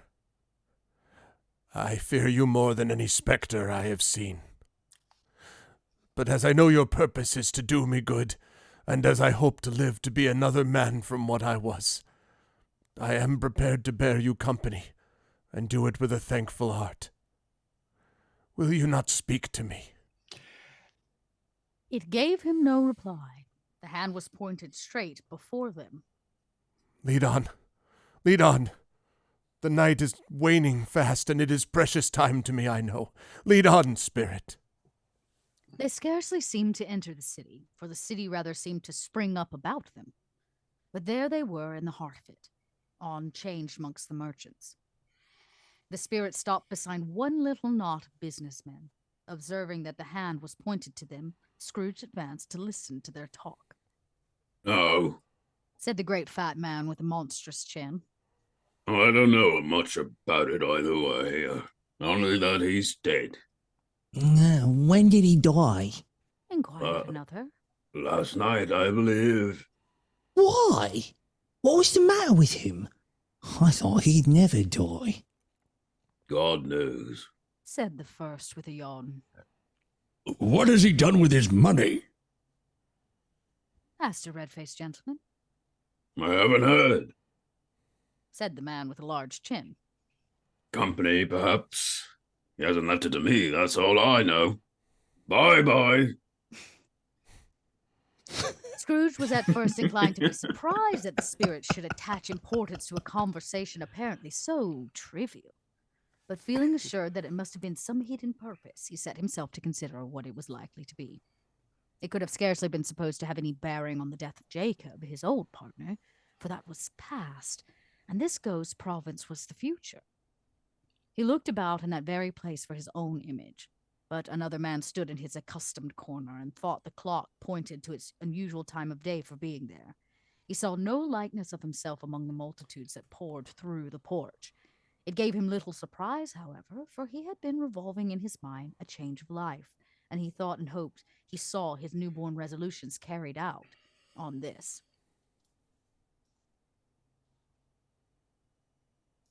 They left this busy scene and went into an obscure part of town to a low shop where iron, old rags, bottles, bones, and greasy offal were bought. A gray-haired rascal of great age sat, smoking his pipe. Scrooge and the Phantom came into the presence of this man, just as a woman with a heavy bundle slunk into the shop. But she had scarcely entered, yet another woman, similarly laden, came in too, and she was closely followed by a man in faded black. After a short period of blank astonishment, in which the old man with the pipe had joined them, they all three burst into a laugh. Let the charwoman alone to be first. Cried she who had entered first. Let the laundress alone to be the second, and let the undertaker's man alone to be the third. Look here, old Joe, here's a chance. If we haven't all three met here without meaning it. You couldn't have met in a better place. You were made free of it long ago, you know. And the other two ain't strangers. What have you got to sell? What have you got to sell? Have a minute's patience, Joe, and you shall see. I think it's still the same person who does that next Damn part. it! What odds, then? What odds, Mrs. Dilber? said the woman. Every person has a right to take care of themselves. He always did. Who's the worse for the loss of a few things like these? Not a dead man, I suppose. Miss Dilber, whose manner was remarkable for general preparation, said Propitiation, no. No, Propitiation. propitiate. Oh no, propitiation. Did I get that right? She's losing her Yeah, head. You got it. Yeah. You're For good. general propitiation said. That's it. You're it, Rob. No, indeed, ma'am. Oh, she's a horse, then. No, Wilbur. Hey, Right. Dilber. Not Dilber. Is this back to the I the car don't woman? know who's I'll do talking it. anymore. this- I I think don't you were either. talking to yourself, Trent, at some point. It's possible. If he wanted to keep them after he was dead, like a wicked old screw, why wasn't he natural in his lifetime? If he had been, he'd have had somebody to look after him when he wasn't struck with death. Instead of lying, gasping out that his last, all alone by himself. and this It's is the truest word that was ever spoke. It's a judgment on him. I know. I wish it was a little heavier judgment, though, as it should have been. You may Than depend. death. Well, yes, I mean, it could have been much worse. He could have lived through the. Anyway, never mind. If I could have laid my hands upon anything else, open up that bundle, old Joe. Let me see what the value of it. Now, speak out plain. I'm not afraid to be the first. Certainly won't be the last time. Not afraid for them to see it. Go ahead, show them. I don't care. Joe went down on his knee for greater convenience of opening the bundle and dragged out a large, heavy roll of some dark stuff. And this is Joe. What do you call this? Bed curtains? Ah, bed curtain. Don't drop that oil upon the blankets now. These blankets? But whose else do you think? Isn't likely to take you cold without them, I dare say. It's a very long trying to get into the next sentence. You may look through that shirt till your eyes ache, but you won't find a hole in it, nor a threadbare place. It's the best he had, and a fine one, too. They'd have wasted it by dressing him up in it if it hadn't been for me. Scrooge listened to this dialogue in horror. Spirit, I see. I see. The case of this unhappy man might be my own. My life tends that way now. Merciful heaven, what is this? The scene had changed, and now he almost touched a bare, uncurtained bed. A pale light rising in the outer air fell straight onto this bed, and on it, unwatched, unwept, uncared for, was the body of this plundered, unknown man. Spirit, let me see some tenderness connected with a death, or this dark chamber spirit will be forever present to me. The ghost conducted him to poor Bob Cratchit's house, the dwelling he had visited before, and found the mother and the children seated around the fire. Quiet. Very quiet.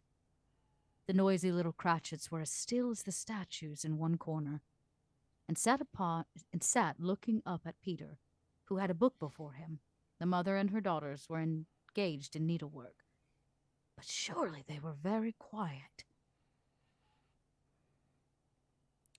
This is Peter Peter reading this. reading. So whoever wants to be Peter. I'll do it. Yeah. And he took a child and set him in the midst of them. Where had Scrooge heard those words? He had not dreamed them. The boy must have read them out as he and the spirit crossed the threshold. Why did he not go on? The mother laid her work upon the table and put her hands up to her face. The colour hurts my eyes. She said, It's your dad. Oh, the color. Ha! Poor Tiny Tim. There. Better now again. Nice and weak by candlelight. We can show weak eyes to your father when he comes home. For the world. He must be near his time. Past it, rather. Peter answered, shutting up his book. But I think he has walked a little slower than he used these last few evenings, Mother. I've known him to walk with. I've known him to walk with Tiny Tim upon his shoulder. Very fast indeed. And so have I, Cried Peter. often. And so have I, exclaimed another. So had all. Yeah, it's you. That's you, I think Mrs. it's me. Cratchit. Yeah. Well, thank you. Well, he was very light to carry. And his father loved him so. Oh, he's no trouble. No trouble.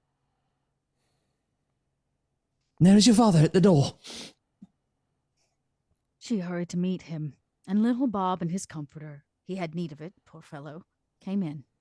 His tea was ready for him on the hob, and they all tried who should help him to it the most. Then the two young Cratchits got upon his knee and laid each child a little cheek against his face, as if they said, "Don't mind it, father. Don't be grieved."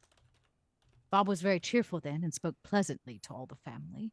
He looked at the work upon the table and praised the industry and speed of Miss Cratchit and the girls. They would be done long before Sunday, he said. Sunday. You went today then, Robert? Yes, my dear. Returned Bob. Yeah. Sorry, that was confusing. Mob. I answered to both. Yes. I wish you could have gone. It would have done you good to see how green a place it is. But you'll see it often. I promised him that I would walk there on a Sunday. My little child. My little child. He broke down all at once. He couldn't help it. If he could have helped it, he and his children would have been farther apart, perhaps, than they were. Spectre, Said Scrooge. something informs me that our parting moment is at hand.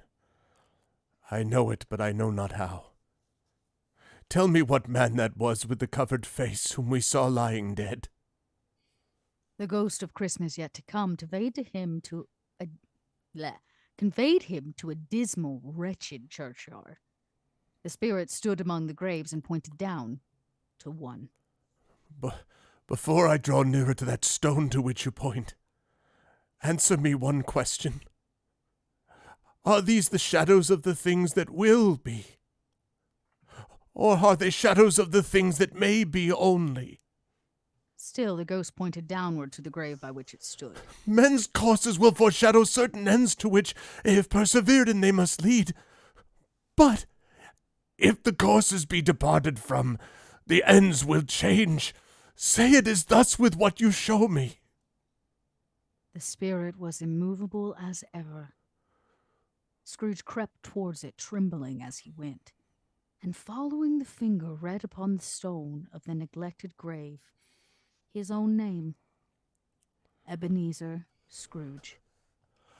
Am I that man who lay upon the bed? No, spirit. No, spirit, hear me. I am not the man I was. I will not be the man I must have been but for this intercourse. Why show me this if I am past all hope? Assure me that I yet may change these shadows you have shown me by an altered life. For the first time, the kind hand faltered. I will honor Christmas in my heart. I will try to keep it all the year. I will live in the past, and the present, and the future. The spirits of all three shall strive within me. I will not shut out the lessons that they teach. Tell me I may sponge away the writing on this stone. Holding up his hands in one last prayer to have his fates reversed, he saw an alteration in the phantom's hood and dress. It shrunk, collapsed, and dwindled down into a bedpost. Yes, and the bedpost was his own. The bed was his own. The room was his own. Best and happiest of all, the time before him was his own, to make amends in. He was checked in his transports by the churches ringing out the lustiest peals he had ever heard. Some lusty peals. That is so lusty. That lusty peal. Who knew they could ring Running to like the that? window- Running to the window, he opened it and put out his head. No fog, no mist, no night. Clear, bright, stirring golden day. What's today? Cried Scrooge, calling downward to a boy in Sunday clothes who perhaps had loitered in to look about him. Eh? What's today, my fine fellow? Today? Why? Christmas Day! It's Christmas Day. I haven't missed it. Hello, my fine fellow. Hello! Do you know the poulterers in the next street but one at the corner? I should hope I did. An intelligent boy, a remarkable boy. Do you know whether they've sold the prize turkey that was hanging up there? Not the little prize turkey, the big one. What? He wasn't as big as me? Oh, delightful boy. It's a pleasure to talk to him. Yes, my buck. It's hanging there now. Is it? Go and buy it. What care? Exclaimed the boy. No, I am in earnest. Go and buy it, and tell them to bring it here, that I may give them the direction where to take it. Come back with the man, and I'll give you a shilling.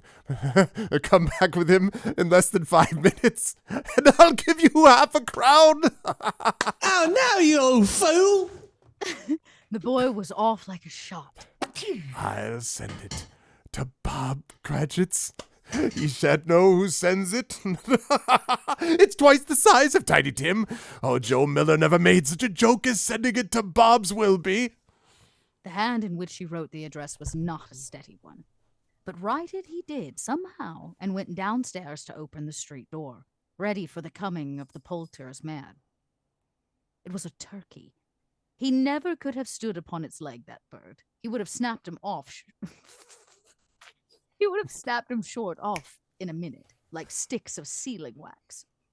Scrooge dressed himself, all in his best, and at last got out into the streets. The people were by this time pouring forth, and he had seen them with the ghost of Christmas present. And walking with his hands behind him, Scrooge regarded every one with a delighted smile. He looked so irresistibly pleasant, in a word, that 3 or 4 good-humored fellows said, Good morning, sir. A Merry Christmas to you. Good morning, sir. Merry Christmas to you. Whoever you are. Scrooge said often and afterwards that of all the blithe sounds he had ever heard, these were the blithest in his ears. In the afternoon, he turned his steps towards his nephew's house. He passed the door a dozen times before he had the courage to go up and knock, but he made a dash and did it. Is your master at home, my dear? Said Scrooge to the girl. Nice girl, very. Yes, sir. Where is he, my love? He's in the dining room, sir, with his mistress. He My knows. sister's here. He knows me. Said Scrooge with his hand already on the dining room lock. I'll go in here, my dear. I think this is his niece, like the first Fred! wife. And Fred is the nephew. Yeah, I know. Sorry. Even though Zach took my life. I did. I didn't know that I Fred know. was the nephew. Yeah. Yes, and it's been Christmas season, so it's been I'll- eating him up inside the whole. I didn't even know. It's like a SETI eel. Just Mhm. Yeah. anyway. See, that's the truth, Zach. None of us really know. We're just It's the making it all lusty up as we go peels. along. I Ooh. blame it on the Those are lusty lusty peels. Blame it on the lusty Yeah. peels. Why, bless my soul! Cried Fred. Who's that? It's I, your Uncle Scrooge. I have come to dinner. Will you let me in, Fred? No, that was last night. You missed your chance. Go ahead. Well, God damn it. I've got my mistress over tonight. Get out of here. Exactly. And this is the narrator, despite the quotation Okay. marks. Oh, that's confusing. Let him in. It is a mercy he didn't shake his arm off. He was at home in 5 minutes. Nothing could be happier. His niece looked just the same. So did Topper when he came in. So did the plump sister when she came in. So did everyone when they came in. Wonderful party, wonderful games, wonderful anatomy, wonderful happiness.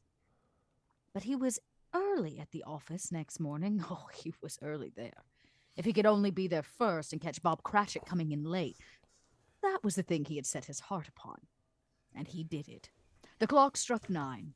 No Bob. A quarter past. No Bob. Bob was a full 18 minutes and a half behind his time. Scrooge sat with his door wide open that he might see him come into the tank. Bob's hat was off before he opened the door, his comforter too. He was on his stool in a jiffy, driving away with his pen as if he were trying to overtake 9 o'clock. Hello. Growled Scrooge in his accustomed voice, as near as he could feign it. What do you mean by coming here at this time of day? I am very sorry, sir. I am behind my time. You are? Yes, I think you are. Step this way, if you please. It's only once a year, sir. It shall not be repeated. I was making rather merry yesterday, sir. Now, I'll tell you what, my friend. I am not going to stand this sort of thing any longer. And therefore... Oh, Scrooge continued, leaping from his stool and giving Bob such a ding in the waistcoat that he staggered back into the tank again. And therefore, I am about to raise your salary. Bob trembled and got a little nearer to the ruler. A Merry Christmas, Bob.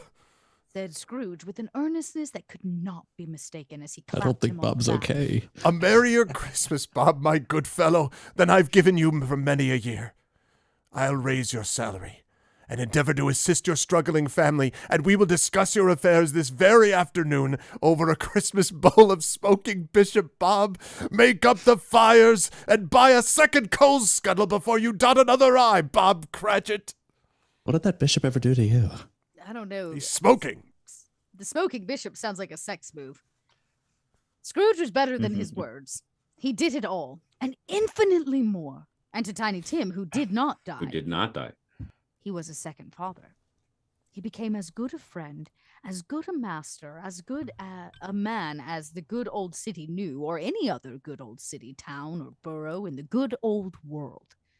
Some people laughed to see the alteration in him, but his own heart laughed, and that was quite enough for him. He had no further intercourse with spirits, but lived in the rest upon the total abstinence principle. Abstinence principle after... Yeah, okay, great. I'm going to read that again. But lived in the respect upon the total abstinence principle ever afterwards. And it was always said of him that he knew how to keep Christmas well, if any man alive possessed the knowledge. May that be truly said of us, and of all of us. And so, as Tiny Tim observed, God God bless bless us, everyone. That was the dreariest Christmas exit. God bless us, God bless everyone. Bless us, everyone. Yay. Love Satan. We That's did it. very good I mean, stuff. Santa. Santa. Rob's yay. dyslexic too. Yes, Good, exactly. good stuff. What I always love about this story is that, no matter how much we all goof around in the process of doing it, which is very funny, but there is really, as I've said many, many times about this story, there's an elemental power to this thing. And for the last, 5-10 minutes or so, and Scrooge's transformation is unbelievable. One of the things that people often mistake about the story is just like, well, why would you do all this for Scrooge? And the answer is you're not doing it for Scrooge. You're doing it for people like Tiny Tim. You're doing it for all the people that you're going to help them with, and you're doing it as a metaphor for all the people who act like Scrooge. The thing that gets missed out of this abridged version is that incredible sequence where Christmas present basically is like, well, are there no poorhouses? Are there no, all that stuff, which is just brutal. And Dickens, of course, who knew poverty, just felt that. So, oh God, do I love It's this a story. lesson in empathy, something that a lot of people should be taught more of in this day and age. Absolutely, and it's why the story, with occasional exceptions of misogyny, which, yes, are problematic, I recognize. But, I mean, other than that, the story really ages well because of that. Because, I mean, God knows we need more empathy, not less. So, And motherfucking consequences. yeah, yeah. yeah, absolutely. There's a lot of fucking around and not finding out. We need to do a little bit more finding out That's for some true. people. That moment of like of the three of them too, with the Char woman and old Joe, like how like, God, they're just like they're picking over this guy's crap. It's just like, all right, Yeah, here's they're stuff, and, like, buzzards, right? just It's like buzzards, looking yeah. at buzzards picking away at your carcass. Absolutely, yeah. Oh man, I love this story, and I love doing this every year, and I love these people who did such a great job with all of it. It was amazing. Love it. I think that in future renditions, I'm going to make a gigantic pot of mashed potatoes, and I'm just always going to do Peter's part and just. I know it's really I thought you were going to make a bowl of smoking bishop, so we have an actual representation of what the hell that is next time. I would need a part. We'll get you a bishop, and then we'll figure out how to make the rest of it. It's the point but it's true. It's the point where the Christmas present stuff is shown, and they're like, and sausage, and food, and pig, and meat, and you're just like, God Almighty, like just lay out, the incredible food that we get. This was, as always, incredible, and when we finished, it was at 2 hours, and you figure 5 minutes in the middle, so it was just under 2 hours, which is like what the abridged version, should be. That's about right. Not the one that we did that was like 6 hours the one time. So there was a lot of fun to do that. I was going to say we should probably do the unabridged version again at some point, because it really was fun. We just didn't know what the hell we were getting ourselves into, and by the end, I narrated that one and was dead by the end. If we started earlier, because the thing is, because there's other things about, like, he goes off, he finds the lighthouse, the two Want and I think it's his legs, the underneath his legs, Want and again, like Scrooge being like, but he's like, they are all, and Christmas present is angry, yes, they are always with me, like because everyone thinks of like, oh, it's a funny Santa Claus guy. No. Christmas present is like, yo, this is what's going on now. There's some really messed up stuff in the unabridged version that we just kind of whole hog just removed from this one. That's kind of like the really dark bits. Even the school part when he's back at school, you know what I mean? And he's like, and he's just by himself. That's what I was thinking about. Yeah, it's such a good character study. It's like the love. The partner that he gives up for riches and fame or riches rather. She lays into him way more in the unabridged version. Yeah, she does. And rightly so. Yep, rightly so. And so he has it there. Sorry, Tom. The version where David Warner was Bob Cratchit, and oh God, who was playing Scrooge in that one? Oh, I know exactly, because I saw the picture of it today. I cannot remember. I keep wanting to say Michael Caine. It was not Michael Caine. Patton? No, he was in Patton. He played Patton. Oh, George C. Scott. George C. Scott. Yes, him. Yeah. The scene where she brings out the pudding and David Warner cracks the top of it open and takes a bite. He's like, a triumph, my dear. That's the one piece that always sticks with me. Yeah, the triumph. Saying that. It's really great. Oh, he's David Warner. And the transformation, I think my mother's favorite version was not the George C. Scott one. It was Alistair Cook maybe.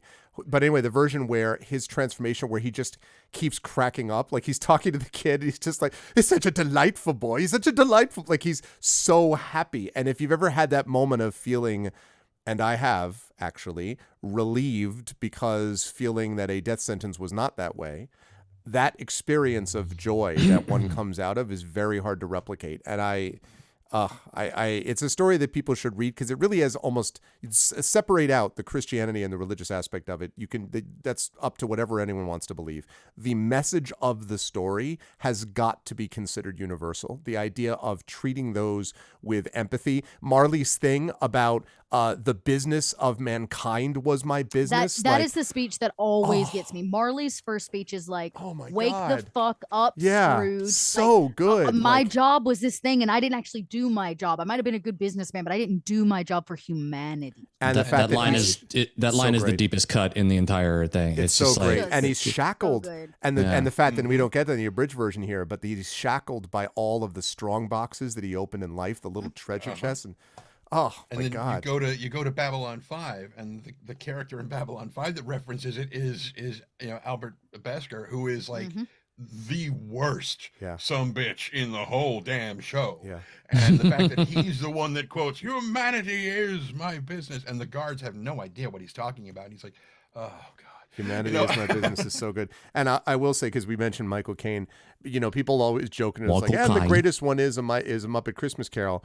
Absolutely. I'm here to tell you right now that A Muppet Christmas Carol does not actually do violence to the spirit of this at all. In fact, part of that is because Michael Caine said he was just going to do it legit, and he said to this day, Michael Caine's awesome anyway, but he said to this Michael day, Caine. he's like, he loves the fact that he was in it, that his kids, that his grandkids, that all these people have seen it, and he took it completely seriously. It is a good representation. And the dude, and I think we talked about this last year, the dude who played who was the puppeteer for Ghost of Christmas Present was also the puppeteer for Ghost of Christmas Yet to Come. And if you look at how both of those puppets are rendered, unbelievable. Like, it's pretty unbelievable. So good. Muppet Christmas Carol is really good. But I think Also, part of it is just the one core Disney story put is so out, good. where Scrooge is played by Donald Duck. No, it's played by Scrooge McDuck. Played by Scrooge Where it's played McDuck. by Scrooge McDuck is also really wonderful. That It's is true. probably Ever one of think the that was scariest. inappropriate? Yeah, well, that is one of the scariest Ghosts of Christmas Yet to Come. Yeah. When he that whole scene where he sees the grave and it's all like spooky and scary. That shit is scary animation style, like old school Brave Little Toaster scary. Like put the fear Absolutely. of God in you. Yeah. Absolutely. I And haven't- it's I powerful. haven't seen the Scrooge McDuck one, but I love that actor. I wish I could remember his name right now, but it blew Oh man, my that's one effing of my mind. favorites. I blew my effing mind because I love that character, and that the actor is also the same guy who plays the friend of the person who invents the time machine in the Time Machine, the one who goes, Oh. He's gone back to be with the Eloy, and and then you hear him say, "I'm Scrooge McDuck," and you're like, "This is the same actor? Same Holy guy. crap!" Yeah, He's it's so good. Yeah, fantastic. so I Yeah, would say he's if you're amazing. looking for the ones that move the soul, the Disney one always gets me. The Disney with Scrooge McDuck's one of my favorites to watch. That's so Absolutely. cool. And Patrick Stewart, of course, does a great one-man show, Yep. obviously, of this. He's great. But part of it is, all of these versions, all of these, Alistair Cook, George Scott, Patrick Stewart, etc., all of these come from a story which at its core is such a great story. I also, last thing I'd say about this, just to writing geek out for a minute, the pacing in this story is absolutely brilliant. It's perfect. It is so It's perfect. well paced Yeah. that you get to the end and you're just like, you feel yourself being kind of drawn along with it. And you know what just struck me, y'all, as I was sitting here watching this? I am sitting in a house that's older than this story. It was so bizarre to me, but at one moment I was looking up I was like acting it out and looking up. I'm like, holy shit, this place was in 1803. And then Marley came into the window. Marley, what are you Yeah, doing? seriously. Oh man. Yeah. Love it. The good stuff. It's a hard story to tell horribly. That's right. It's just The only other thing I so want to good. say is Take the that into Marley performance in the George C. Scott one. The time I did Marley when we were recording it, that was the one that I fashioned it after, because that performance is terrifying. Yeah, it is yeah. so good. It is like it puts the fear of everything in you. I love that performance. Well, this is the thing. The language sometimes makes it unclear. Like when it says he opens the chain, like his jaw literally literally- there's opens, a point it's where like he goes- Scream thing, where it's just like Yeah. like and I love the fact They that draw him that way in the Disney one. He has the big thing that holds his jaw, and he doesn't That's come completely off; it like right. falls That's to the right. side. Yeah, they show his jaw. It's actually a pretty accurate Mm, one, to say the least. mm. But I'll tell you, this time around, because I've never read the narrator. This time around for the narration, it's interesting. The narrator's really cheeky. That Oh, is the yeah. word I would use for it. The Yeah. narrator has such a level of like cheekiness about them, and the way that they're telling, like they're narrating through Scrooge's story. Yep. It's almost written like they know what's going to happen. Like Yep. this isn't the first time they've narrated the story of somebody visited by these ghosts to write their place in the world. Yep. It's just it's actually kind of brilliant, really. It's so great. Like there's just such little jabs and cheeky moments from the narrator voice, which doesn't often happen. It's really hard to pull off, actually. That's right. Because it'll oftentimes detract, right? So to be able to like pull off an actual narrator voice, it's not just like flat narration, but somebody that might have an opinion on what's going on, It's or just a such- perspective on what's going on. Absolutely. It's just such good, confident writing. There was a line I think Triff had highlighted before where he's doing the thing of there's more of gravy about you than the grave. You know, that whole idea that it's Yeah. basically just Oh, a yeah. digestion and like all that stuff. It's just such good, confident writing. And then in the Muppet Christmas Carol, I love the fact that the Marleys are played by Waldorf and Statler, the two judges who are and just so they're just, like, I think that's us. Whoa. So, I mean, it's funny. And also, making Gonzo as Charles Dickens is kind of funny too, because you actually get the author in there. But yes, I love how much that's done there. FX did the Guy Pearce one. Yeah, I heard about that one. I have not seen that version, Craigery. I don't know that one. I'm not sure. I haven't seen it either. I really like Guy Pearce. I'd like to see that. It's interesting, the two good directions. So anyway, this whole piece is incredibly performative. Oh God, especially the narration, but like I'm not outside of the dialogue. Like as you were saying, Dot, there's so much performance in the way it's written. And actually, I linked something in the Discord before we started this tonight, and I'll link it in the chat if people are interested, because I didn't know this, but Neil Gaiman, who does a lot of his own audiobooks, he reads a lot of his own stuff, and he's very performative. Some of his audiobooks are fantastic. All of them are fantastic from what I've understood. He actually did a performance of I don't remember what it's called, but there's some other version that this is not the one that we read tonight, but it's one that actually has like Dickens's own performance notes in it. Yeah. Or when Dickens read it. So Gaiman did a read of that at the New York Public Library in 2013, and I haven't listened to it, but apparently it was incredible. It's very good. And it really just highlights how much this piece is meant to be performed, even when you're reading it like to yourself, which is something I always do. I always read it like it's a play. Yeah. I read everything like it's a play, not like it's a book. And Dickens that makes wrote this like that though. He had that style. That did. he writes like an actor in a lot of ways. He writes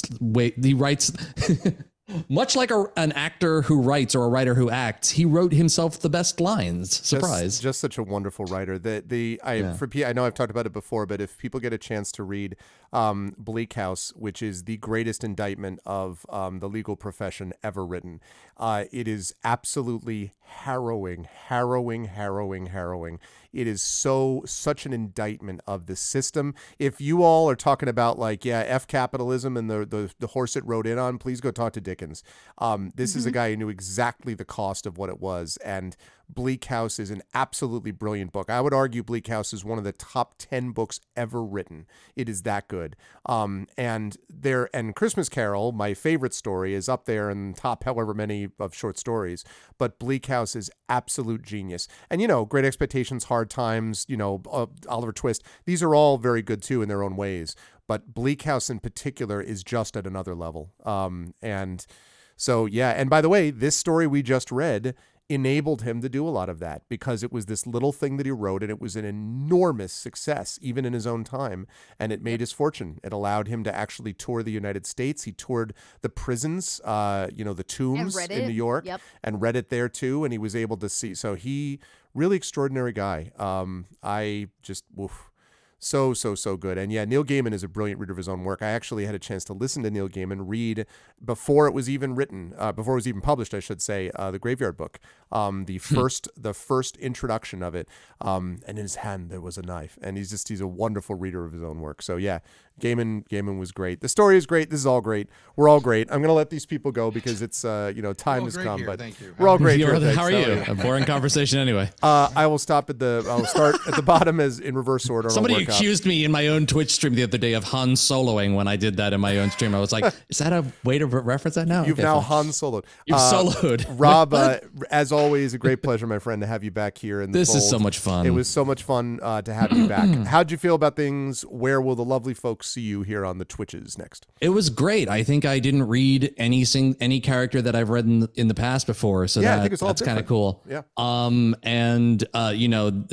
The one thing I just want to say, even though I caused the biggest road bump for our wonderful and talented narrator, Dot, you did a fantastic job, and I just find it so interesting. In addition to how cheeky the narrator is, the writing desperately wants you to add a British accent, and as much as you didn't start with one, it was sneaking in there all the time. Once in a while, yeah. Because the language is written.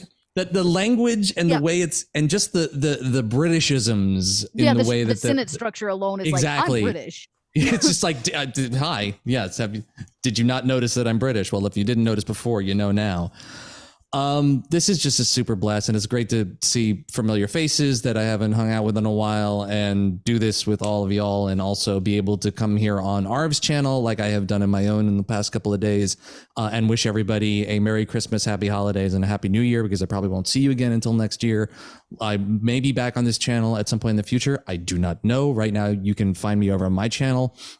twitch.tv/darksiderob, where I will be doing the one-man performance of Charles Dickens' little-known sequel to this book, A Christmas Kugel, which is about the holiday tidings of a potato kugel coming through Scrooge's door and telling him to spin a dreidel and then give everybody some chocolate. There's more and, of French fry than fried about you. It's more of noodle than of, yes. Exactly. It's a very hot read. You should all check it out. It's printed nowhere. And so there's that. There's not that. That's not real.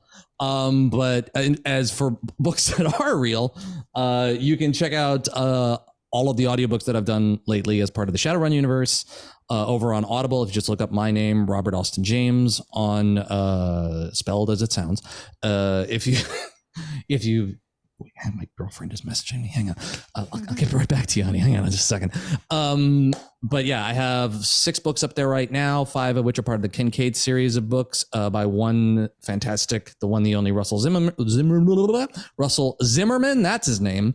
And there's a new one that just came out, Wolf and Raven, that is an oldie but a goodie by one Michael A. Stackpole, another great book. Please check them out. And also other audiobook readers here, whoever they may be, please check out their books as well. And please check out the entire Catalyst Game Lab library of Battletech and Shadowrun books. They make amazing Christmas gifts. Do it. Buy some audiobooks for people for the holidays.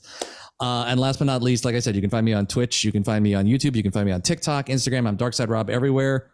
Yeah, got some fun Christmas stuff and holiday stuff planned for the end of the year. Once again, let me wish all of you and all of the wonderful people that I get to do this with every year a very merry, very happy Christmas in the British sense of the thing. I don't know why they say that way. Happy Christmas, Merry Christmas, and all of the other Isthmuses that matter to you, and happy holidays. Happy Hanukkah for us fellow tribes people out there. Happy Hanukkah. All 8 lights. I've got one up there somewhere, not underneath the thing. And a very, very happy, safe, and lovely New Year to all of you, whether you imbibe champagne or just a nice, bubbly apple cider. Doesn't matter. I wish you the very best and a lovely start to 2023. Mwah. Thank you for watching us do this tonight. Thanks, Rob. And all same good wishes back to you. Moving right on up the line. Tren, again, as always, a pleasure. I always love listening to Tren's different takes on all of these. And it was funny because I was thinking in my head as I'm doing Scrooge of having heard, I think Zach one year might have been the nephew, but having heard someone, well, Tren was just like, bah humbug, right? Like, so Tren just being like, I'm now going to be sunshiny person. And it was hello. It was like some kind of like, if Weller were high or something, like it was really cracking me up. So that was really great to see. And to actually get this sense of Scrooge's nephew, who is kind of gets sometimes passed over, but he is this sort of like, you will not bring me down. Like, I'm resolute. I don't give a damn that, like, because Scrooge could easily have walked in and nephew could have been like, no, get the out of here. Like, what are you doing? God knows Scrooge gave him enough reason to do it. So anyway, that was a lot of fun. Plus the other characters, of course, that Tren covered in his inimitable style. I appreciate the fact that although you were tired, you stayed with us, Tren. Thank you as always. This was great stuff. Where will the lovely folks see you on the Twitches /internets or hear you next? Is that me? Nope. No, not yet. Oh, it just got real quiet. I'm so sorry. My headphones. Sorry, no, it's fine. It's Tren thinking about what he wants to. Yeah, trying to remember say. because I was gonna say, well, I'm gonna be in that bed very shortly, but nobody's gonna see me there. Oh, here on this channel on Saturday. I think for Eberron, right? I believe. Day. Actually, that's right. All day. Because we got AIME and then Eberron. Yeah, all day. That's true. Yeah. Yep. Yeah, and then back here again for more AIME the next Tuesday. That's right. We have the yeah, back to back. Then unusual back to back. Yes. And then probably I'm in the process of recording the narration for Hour of the Wolf, and that'll be a while before that's done. So, because once I get finished with my part and finish editing out all the boo-boos, then I send it off to that guy right there, and he does all of the audio magic. Woo! To make it sound like I don't suck. Not and, and then eventually it goes. I'm not a miracle worker, Trent. I can only do what I can do. It's Okay. the season, though. Wow. I mean, Just laid it out right there. I mean, for what it's worth, whenever I go to sleep lately, I've been listening to this like 11 and a half hour track of light jazz, and the YouTube video has like this it's like in this cigar scotch shop that's like in a high rise somewhere, and it's looking out across New York, and I cannot help but think of you every time I look out at the Empire State Building glowing so beautifully. And I think, this is the place that I would hang out with Rob. I don't know if he smokes cigars. I don't care. I'd still hang out with him here. And Was that a euphemism? could be. Listen, if we're gonna start talking about top couples again, all right? I mean, Gone from that damn. yeah, let's. I haven't. I haven't be smoked your cigars. particular milkman. I have not. Oh God, end the stream. I haven't smoked a cigar since I quit smoking cigarettes in like 8 years. No, that's not true. I had one in Aruba a while back. But if you came into tech, because I actually had a Cuban while I was down there. If you were to come to New York, I would smoke a cigar with you, because that would be a worthwhile instance to break that rule. If for we ever once. get together, we should just smoke cigars together. My humidor is full. Yes, I brought a whole bunch back from San Juan. Yars. I need to head to your neck of the woods. I've never been down to Georgia ever. Come on down. Atlanta's not so bad. The Rob went down to We're- Georgia. we're- He was we're- looking Thank for you, a thank soul you. to. We're bluish now. Never went. We saved the day. We tried real hard. Oh my God, you guys have yes, Yeah, you you saved did. the Good country work. how many Yeah, but times we're now? bluish. Good work. Yes. Good work again. Yep. That's a reason to smoke a cigar or two right there. Yep. Yeah, darn tootin'. Beyond that, Thank you, Tren. Always a pleasure. And you will hear more of Tren's stylings on Shadowrun, on BattleTech, and on a certain Gray Shade voice. no, I changed my mind about that. All right. Deleted from. No, I'm just kidding. It's a good call. Oh, I'm honored, Shadow, that I was your top channel in your year in review Twitch stats. Thank you. I'm glad to hear that. Yeah, I also got that review, and they were like, "You were on your own channel, but Dungeons and Dragons was your most popular." I'm like, that's impossible. Why would D&D be my most popular? Anyway, thank you, Tren. As always, great pleasure, and also a great pleasure to have Zach with us once again. Zach, again, so great to hear all of these. I was loving the idea of Bob, who started in a certain way, dropped down, and you're like, wait, let me return to the beginning. And I think you were the one of all of the Borg children that was most distinctively the Borg children. Like, we're all just like, welcome back, Peter. Like, welcome back, Peter. It's just like, that was definitely a new thing. But no, seriously, it's been such a pleasure to be able to hear your work in all the various different characters over the last few years. It was great. So how did you feel today about the Bob Cratchit / all other character work that was done? How'd you feel about this? Where will we see you next, sir? It was a lot of fun. I think in previous years I was gushing about the writing and the pacing along with all of you, but to be honest, I think I just had a fun time laughing at the dumb jokes that we were making along the way, and Yes. and kind of following along with the story every time I get a little hungry when the all the different foods are mentioned and everything. Mm-hmm. And some of the dated writing. But aside from that, I loved it. It's very great and always nice to sort of like reconvene with the old crew. And otherwise, you will find me here on this channel for Expedition from the Mysterious Peaks Next week. a dual D&D and sci-fi campaign for Arvocalists next year, where Dot and I are doing Citizen Sleeper, which has been a lot of fun. Yeah. And then also tomorrow is the continuation of our Alien campaign, or at least should be. It will be. over on Dot will be there. Y'all, for the first time in like 4 years, I flat out missed a stream.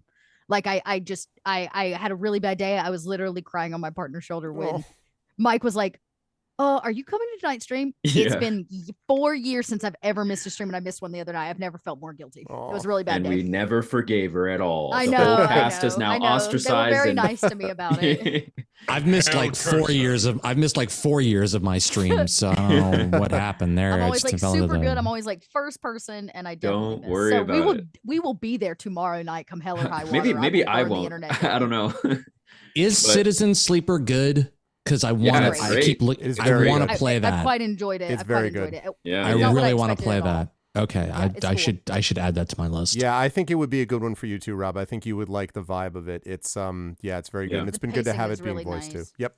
Yeah, very interesting concepts. But anyway, so yeah, tomorrow on Unmade Gaming, around the same time actually that we started, and then on my own channel whenever I decide to stream again and do internet things again.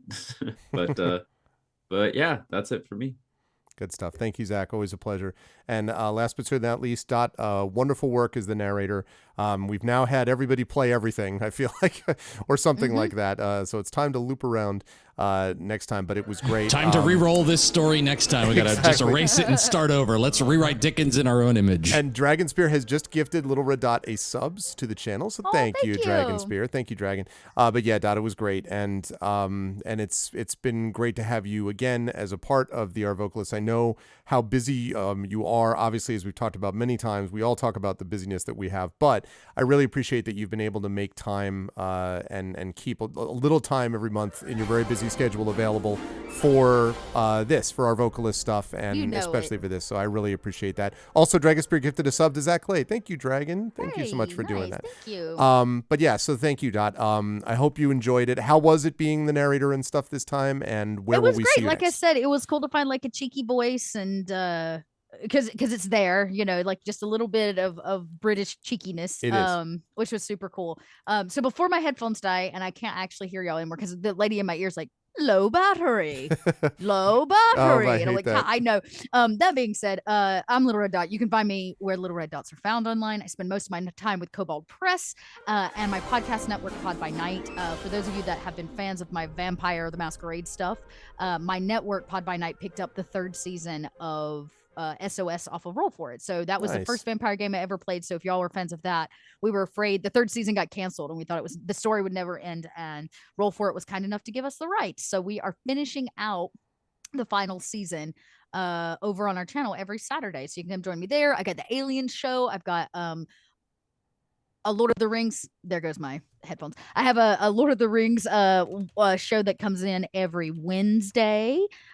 No, I'm sorry, Thursday over on Unmade Gaming as well, which is pretty cool. I do really fun stuff for that. Like I've been keeping a dwarf journal of her travels and writing in Dwarvish, which is kind of It's very cool. And you cool. get those if you show up to the show. I also have been doing, because she's a singer, so she does I sing songs with my voice modulator as a dwarf, which is really fun.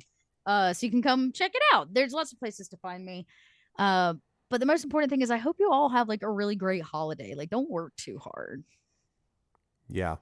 Amen to that. I would, too, I would, Dot. I would say, physician. I was going to say, physician, heal thyself. I'll put that right back at Dot. Dragon, also thank you for gifting a sub to Rob as well. Thank you, Dragon. And Dot, thank you so much. And I want to wish all of these 4 people, some of whom I will be talking to or seeing within the next couple of weeks, some of whom I won't until next month or whatever. But a very happy New Year, happy holiday, Merry Christmas, Merry Kwanzaa, Happy Kwanzaa, Festivus, whatever, whoever, all of the things. Celebration of the flying spaghetti monster. Exactly. Yeah. Exactly. Thank you to all of you for being a part of this. I'm really honored to be able to do this with you folks and have you folks bring your voice talents to this. So thank you. And chat, can we get some love? Thanks for the cheer as well, Dragon. Can we get some love for the amazing Little Red Dot, for Zach Clay, for Trent Sparks, and for, of course, Rob. Great pleasure, everybody. Thank you all. And I will see you folks soon. Bye for now, all.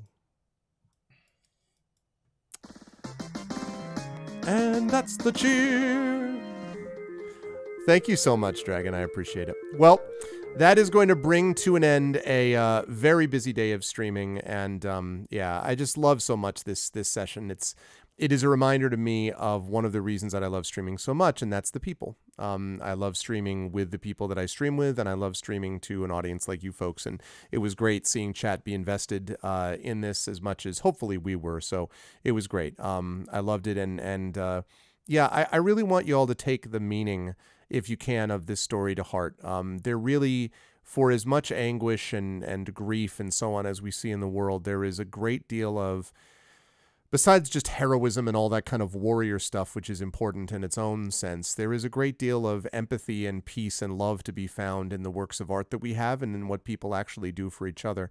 And I hope that for you. I was thinking today about how lucky it is to be, that I have shelter and a roof and a wonderful family and, the things that we have. And I hope that all of you, regardless of the year that it's been, and I know it's been very difficult for many, that you'll be able to hold on to some of the good things and hopefully build on those in the years to come, and the year specifically to come, as we close out here 2022. I will be done now until Friday, and on Friday I will be back with some Ghost of Tsushima. On Saturday I will have some Adventures in Middle Earth at 3 o'clock, and then I will have at 3 to 5, and then at 7 p.m., in there I will have Eberron, so we will have the conclusion of Season 2 of Eberron Oracle of War, so you will not want to miss that. That's happening this coming Saturday. Then Sunday will be a one-shot speculate event of some kind. They haven't totally decided what it is yet, but we will. Next Tuesday, we have more Ghost of Tsushima coming at you. We will also have over on GogCom's Twitch channel some Road Warden next Tuesday. Then Wednesday, Thursday off. Then Ghost of Tsushima Friday and Saturday, I believe, moving into Christmas Day when we will have my holiday family stream, and we'll have my Game of the Year show and all that kind of good stuff as well. Arvany Love, a channel emote for followers. That's a good idea, and if we can, I'll think about that. That's not a bad idea, Rudnell. And I'll try to see if I can do more of that. I also have other channel emotes that I want to build together. Hopefully that I can get Tari to do, but I know Tari's had a lot going on, so we'll see. But that's a good thought. I will consider that. So, but happy holidays to everybody. Comfort and joy to all of you. I hope you take as much joy from this as I do. It's something I saw Rudnell say that it was something that he looks forward to every year, and I'm glad about that because it's something I look forward to as well. And I'm glad that it's something which we all connect with together.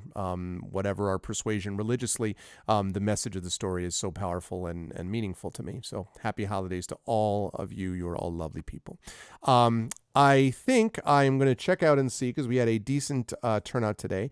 Let me take a look and see who we've got here to raid, because it's not super late. Just 1 second. Who we've got? What is it here? Okay. I think I see. Nope, not that. I think I see who we've got right here. That's funny. Yes, I think I know. We've got two. Okay. Should I ask this question? No, I won't ask this question. I was about to. Oh, I know who. Okay. No, I know exactly who we're going to raid. Never mind. I don't have to ask you a question because I know who we're going to raid.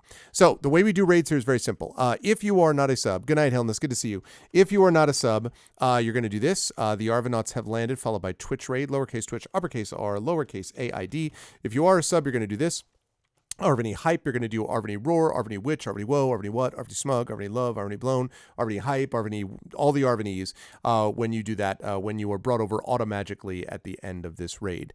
Again, I want to thank everyone for supporting the channel. Please sub to the channel, follow the channel, check out the YouTube, the !ArvTube, Discord !ArvCord, Twitter !ArvTweets, website arvanelaron.com, !Arv shop for the merchandise area, !Arvtreon for that Patreon, !Icarus for my graphic novel from Athos Arts, !Library for my adventure and sourcebook, 5e adventure and sourcebook from Alligator Alley Entertainment, !Grayshade for my Grayshade novel, and the pre-order links for Renegade and Heretic and the tabletop role-playing game, and Trends audiobook, and of course, !BLM, Black Lives Matter, important to affirm and assert the significance and importance of Black lives, !Help Now, the World Health Organization page on suicide prevention, important to reach out to others when you need help and reach out to others when they need help as well, and of course, Ukraine, UKRAINE.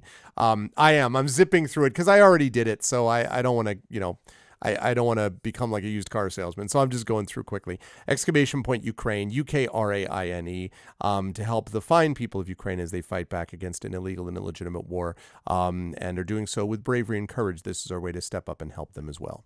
Thank you to my wonderful mods. Thank you to the best in the business, Rudinell, Dragonspear, Emily, the Invincible now, a wonderful new name, Emily, I love it. Thank you to Hillness, to J-Rab, to Prince Justin, to Shadowed Mage, to Triffity Mats. Thank you to all of the amazing mods. Thank you to my wonderful Patreon supporters and subscribers, Arudinel, Dragon, Emily, Hillness, J-Rab, Prince Justin, Shadow Mage, Triffity Mats, Darkside Rob, Ballstag, Little Red Dot, Mrs. Dunsel, Trendane, and Zach Clay. And thank you to my wonderful viewers, to Craigery, to Drapsnat, Galadriel Bot, Holates Carmen, Jagtris, Lana Ray, Lena Sor, Light and Passion, Mighty Mur, Sophia Kai, Taken Alpha. Thank you to all of you lovely folks. And especially tonight, thank you to my wonderful voice actors. Thank you to Little Red Dot. Thank you to Zach. Thank you to Tren. And thank you to Rob. It was lovely. I'm so excited that we were able to get this happening. And this is a tradition that we will continue as long as people want, because it's important to me too. And I hope it makes a difference to all of you. Stick around for the raid. I will see you lovely pokes. I'll see you lovely I'll see you lovely cow pokes back here on Friday. I'll see you lovely folks back here on Friday for Ghost of Tsushima. Until then, everyone, as I always say, please be good to each other. And as Tiny Tim observed, God bless us, everyone. Stick around for the raid. Be good to each other. Have a good night.